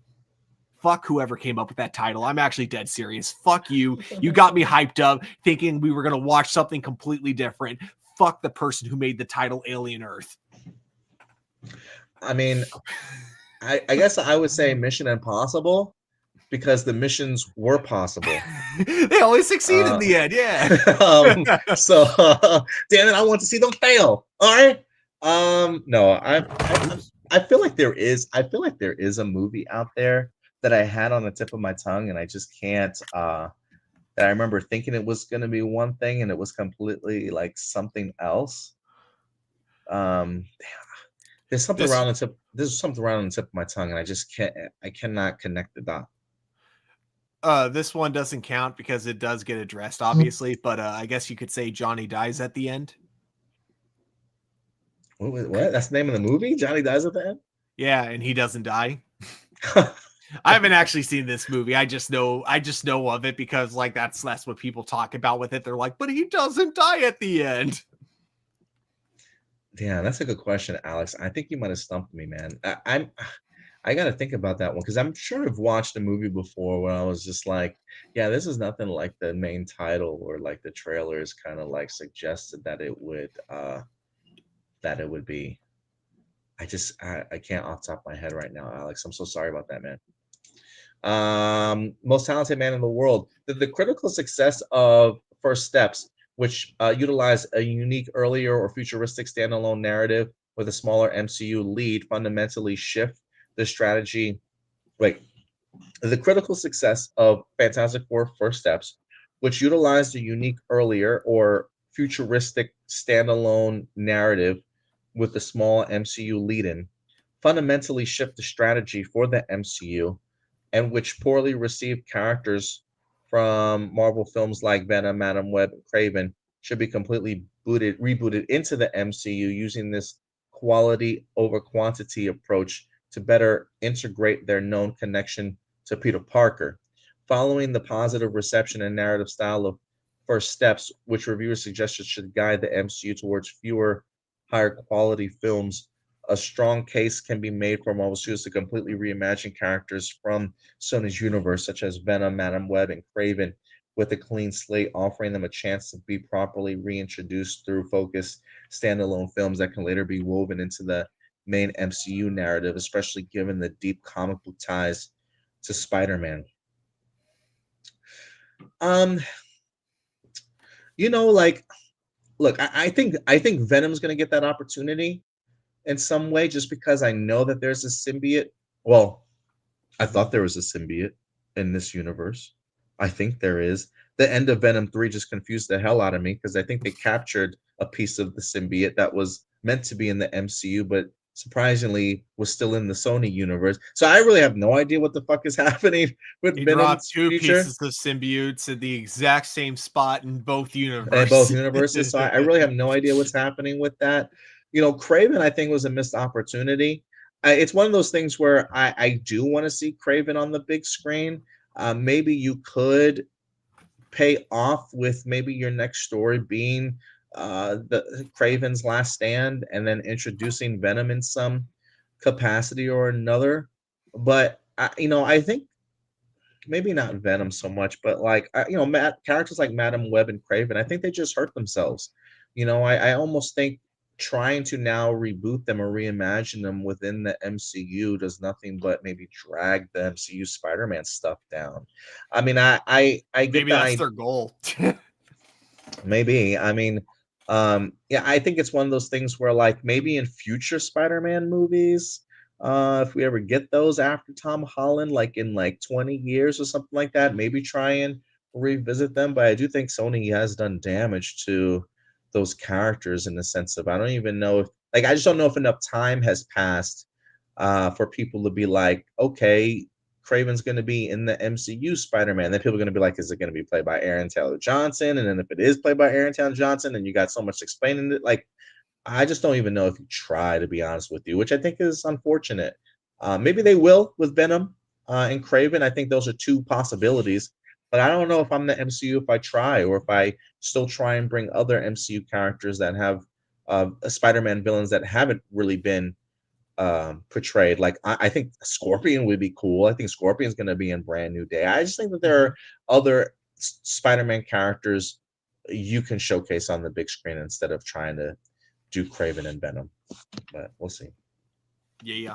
Honestly, there are a lot of Spider-Man characters you could use that aren't even villains that could probably make for a good standalone that could probably make for a good standalone film. Tony Robinson, do you guys think people are overreacting on the Peacemaker finale and now doubling back to try to disrespect Superman? Look, how people's minds work these days just boggle me, dude. Like I don't know how one overreacted thing or one underwhelming thing can retroactively somehow ruin everything else that you've watched. Like it really makes like no sense to me.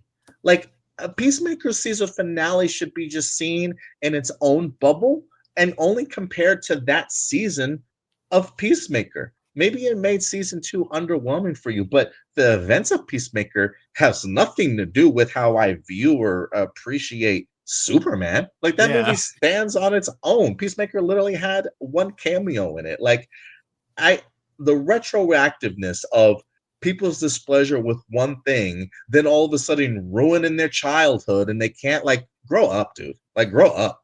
Like, I just don't understand how people live their lives these days, dude. Like, this generation is just so crazy to me. Like, social media has just really fucking ruined us, dude. I could see like someone being like, "Oh my gosh, you mean to say those characters from Superman did coke, off screen? Oh, this ruins the whole movie for me because Like, what? that dude with the glasses from Superman did coke in that one shot of Peacemaker. Now Superman's ruined." That's just so crazy to me. That's so crazy to me. Definitely weird, Tony. Definitely weird for people to be acting like that. Do you see Marvel or DC dropping any more casting news? Well, James Gunn did recently say he has 2 movies or 2 projects that he is really close to being ready to announce. So I imagine some casting coming out for whatever those projects are. And then plus we still don't know who are, I'm sure this is still in development. I'm pretty sure anyways. We still don't know who our Booster Gold is going to be yet. So I'm expecting a casting announcement for that. And then lastly, Lanterns. I feel like there's some secret characters or actors that are going to be coming into the show that we still don't know about. I don't think they've showed us their full hand for that show yet. I don't think so. I guess if anything, that series drops in early 2026 for Lanterns. So I'm sure there's plenty more casting news to be announced. I'm just not sure what projects they're gonna be for right now. Like Supergirl coming out in the summer. I'm sure we'll get more casting news as more characters get fleshed out there. Maybe more characters for like Secret Wars at some point in time. By the end of, like, if you put a time period on it, maybe by the end of the year, maybe some Green Lanterns and Supergirl stuff.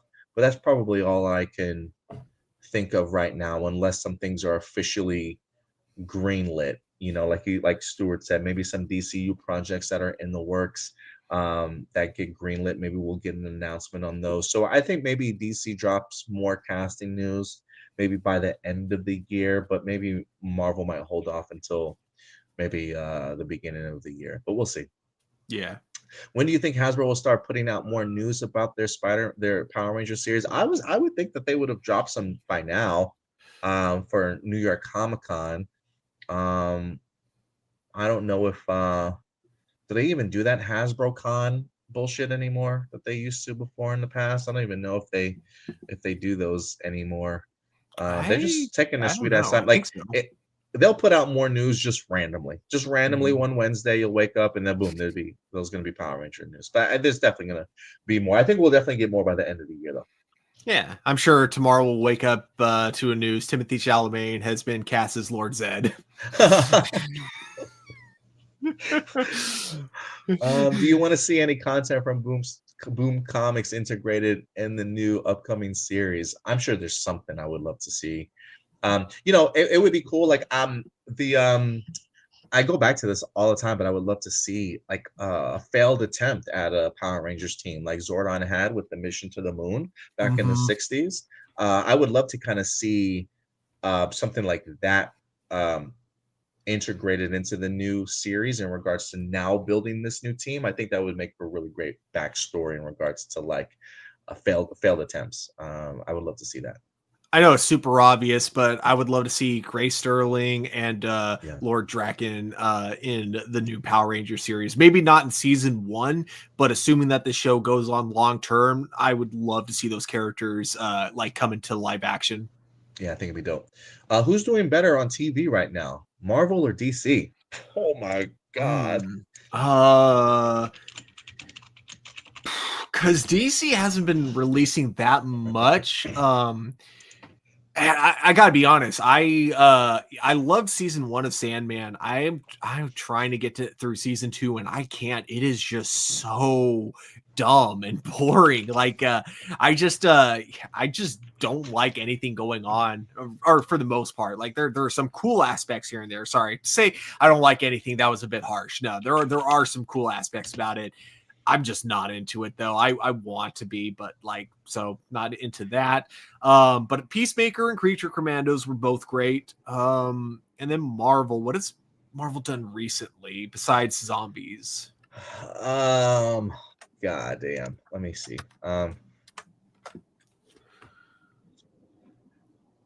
20. So we got Daredevil Born Again, Eyes of Wakanda. I mean, if we're talking TV, Ooh, I yeah. don't know, like if we're talking TV series, I don't know if we're taking into live action or if we're just taking into if we're taking an animation also. We did have Ironheart this year. That's right, and that was surprisingly good. Oh, you liked Ironheart? See, I was kind of iffy on it. Really? Personally for me. Yeah, it was just like the final episodes. The final episode worked really well for me. There were aspects of it that I enjoyed, but it felt a little bit underwhelming for me at times. I don't know. I do think that there's more good than bad from MTV from MCU television shows. I'm trying to think of I don't know. I think I'm going to right now go with DC. Because like comparing some of the most recent shows, I think I've been enjoying and again I'm going to be counting animation in this just because right now there's been so little DC content that I have to include it, but I've really been enjoying shows like Peacemaker, Creature Commandos, and then what is the Batman show on Amazon called again? I completely forgot. Cape Crusader. Cape Crusader, yeah, I've been absolutely loving. Oh, and then the Penguin was amazing too. But and then but yeah, Marvel, and even though I really like what's been going on with Marvel TV in terms of Eyes of Wakanda, Marvel Zombies, Ironheart, and Agatha All Along, and Daredevil Born Again, I think that if I'm comparing those to what we got from DC, I think I'm gonna put DC above it just a little bit. Man,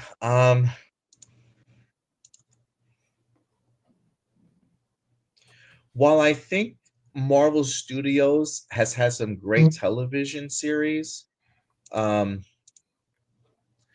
Zombies was great. Daredevil Born Again was really good. X-Men 97 was great. I was a really big fan of Your Friendly Neighborhood Spider-Man. Agatha All Along was really good. Low-Key, I think, was a great season. Guardians of the Galaxy Holiday Special, Werewolf by Night was great. Man, if we're going back that far, then that means I get to include Superman and Lois and Watchmen. So I'm gonna definitely go with DC. Yeah, I'm probably gonna go with DC also. Just because I think even if we're not comparing to like the amount of content that they've put out, the level of consistency with DC has been really great. Whereas Marvel has a lot of hits and misses. But when they do hit, they are great too. But I do think DC has the consistency right now. So that's a hard one, but I will go DC also. And then last but not least, this isn't on the list, but Ram Jam did submit some things over. Ram Jam says, we'll get back to number one here in just a second. Have you heard about the news of the passing of Diane Keaton? Have you watched any of her movies? If so, which one have you seen? Diane Keaton's a really great actress. I don't know off the top of my head. Like, let me see. Filmography. I'm terrible with movie title names, especially if you tell me like a person's name.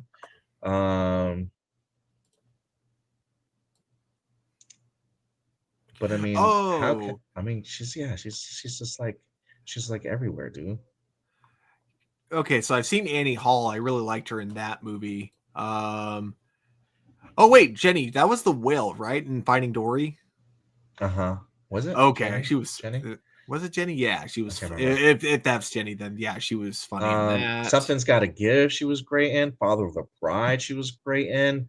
Let me see. Family Stone. She was great in. I don't think I've seen her in Mad Money. Yeah, I actually haven't seen a lot of her movies. It looks like. What were the? I gave like 2 examples. Finding Dory and Annie Hall are the only 2 that I can think of off the top I don't of my remember head. her in. I don't remember her in Look Who's Talking Now. But yeah, just an unfortunate tragedy, man, to lose her. Really talented. Yeah. With X-Men 97 renew for season 3 with season 2. What stories? Oh, it didn't. Maybe what stories would we like to see? Yeah. Or adapted? I always wanted Age of Apocalypse. I don't think we're gonna get that though. I was gonna say they kind of already did Mutant Massacre. We've already seen them do Days of Future Past, I believe, in the original '90s show. I mean, what stories have they not tackled in the animated series yet? I was trying to think of Inferno, but I think they already did the Madeline Pryor one. I don't know how they would do this because, correct me if I'm wrong, we don't have Scarlet Witch in that series. But if they could find a way to do House of M, that would be kind of cool. That would be kind of cool. Look, we just got a great storyline from Jonathan Hickman's run for the House of M and Powers of House of X and Powers of X. If they could somehow do like a timeline futuristic story, kind of similar to how Jonathan Hickman did, I would love to see that adapted into animation style. And lastly, he said, I don't know if this is true, but it seems James Gunn is out at DC with Warner Brothers sale. Here's the article.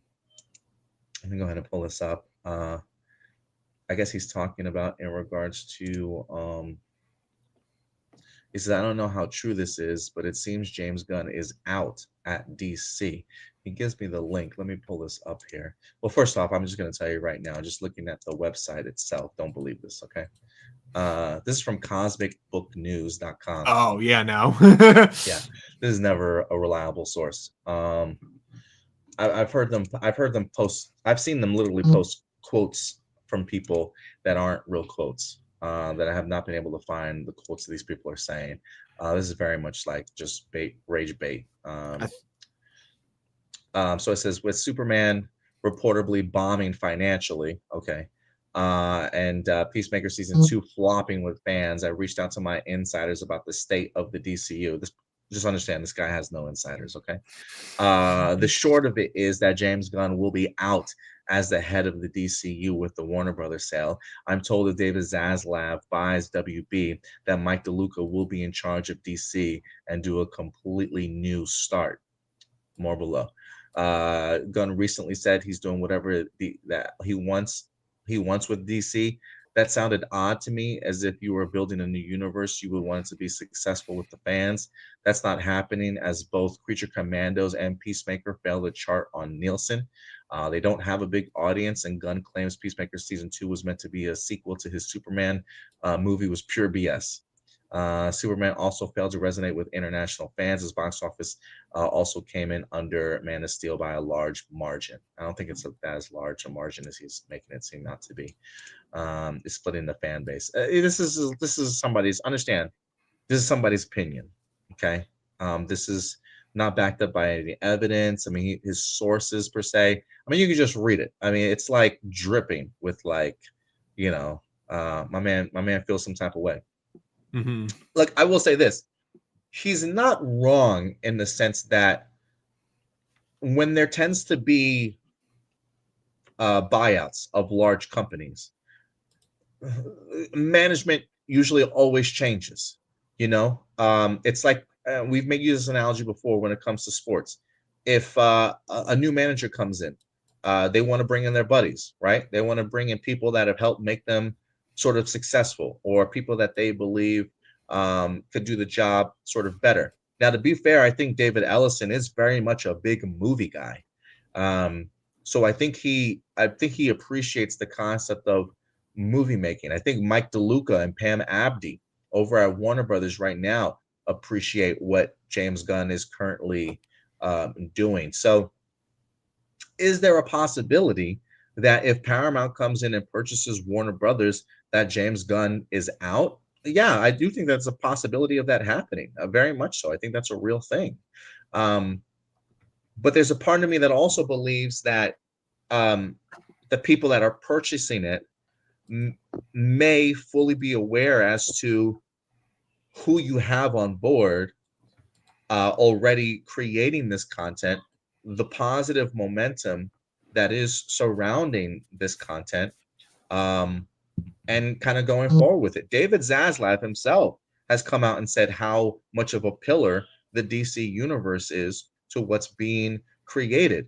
I mean, you literally look at all the DCU projects that James Gunn has tackled, and I haven't checked out Peacemaker season 2 yet, but all of them carry positive, critical, and audience reception, regardless of what you look at the box office for Superman. And we've talked about this before, like this comparison between the Man of Steel and Superman. There was a time when I said on here, if Superman can make more than Man of Steel, then that's positive for them.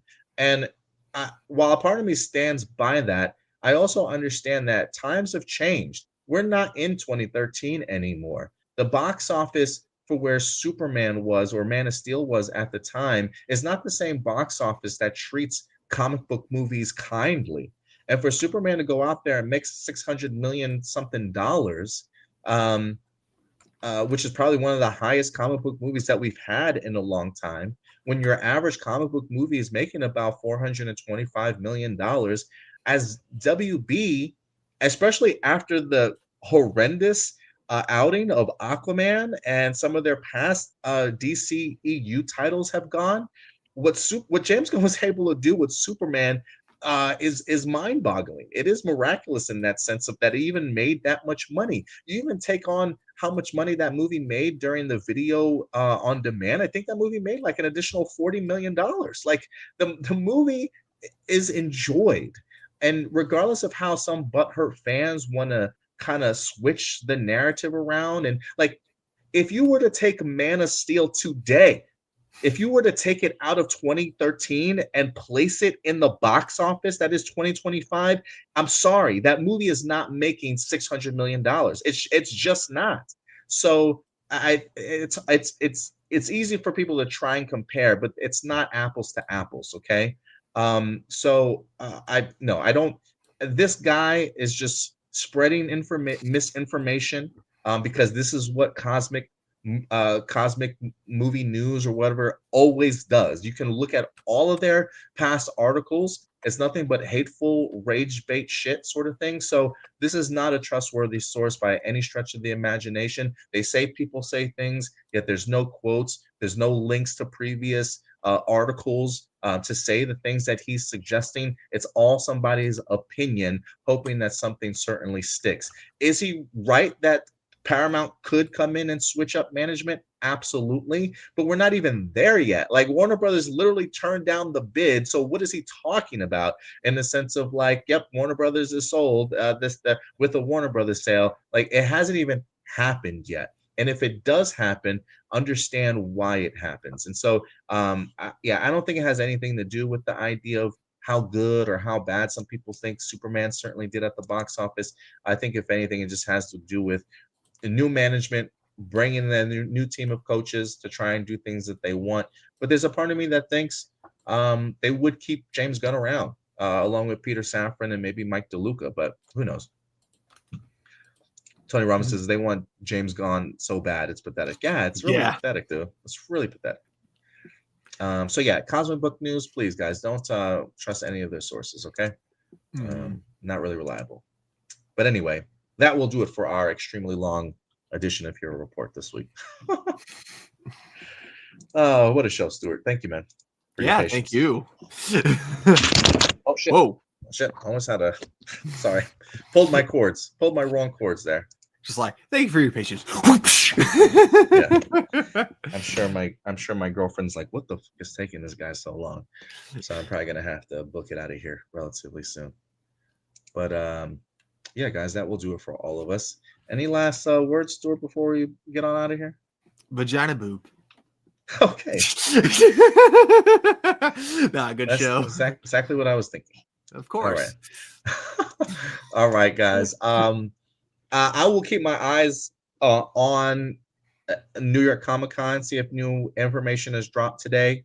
If anything, follow us on our social media at Facebook. That's where we're posting all the news and information from this weekend, and all throughout the week for you guys. Also, trailers, behind the scenes featurettes, new posters, and like I said, any movie and television news that's interesting that we want to talk about will drop over there for you guys.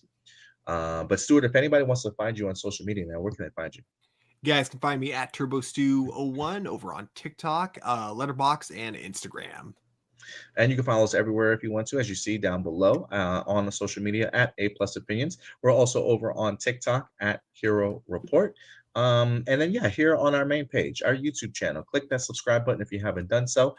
We have live videos for you guys every Sunday for A+ Hero Report. And then throughout the week, if we have time, we definitely drop additional videos to go along with any big news that drops or trailers that we might want to react to or give our thoughts on throughout the week as well. But that will do it for our episode here today. We'll certainly see you guys next weekend. But until then, do us a big favor. As always, guys, take care of yourselves, take care of each other, and keep it A+. We'll talk to you guys later. Bye.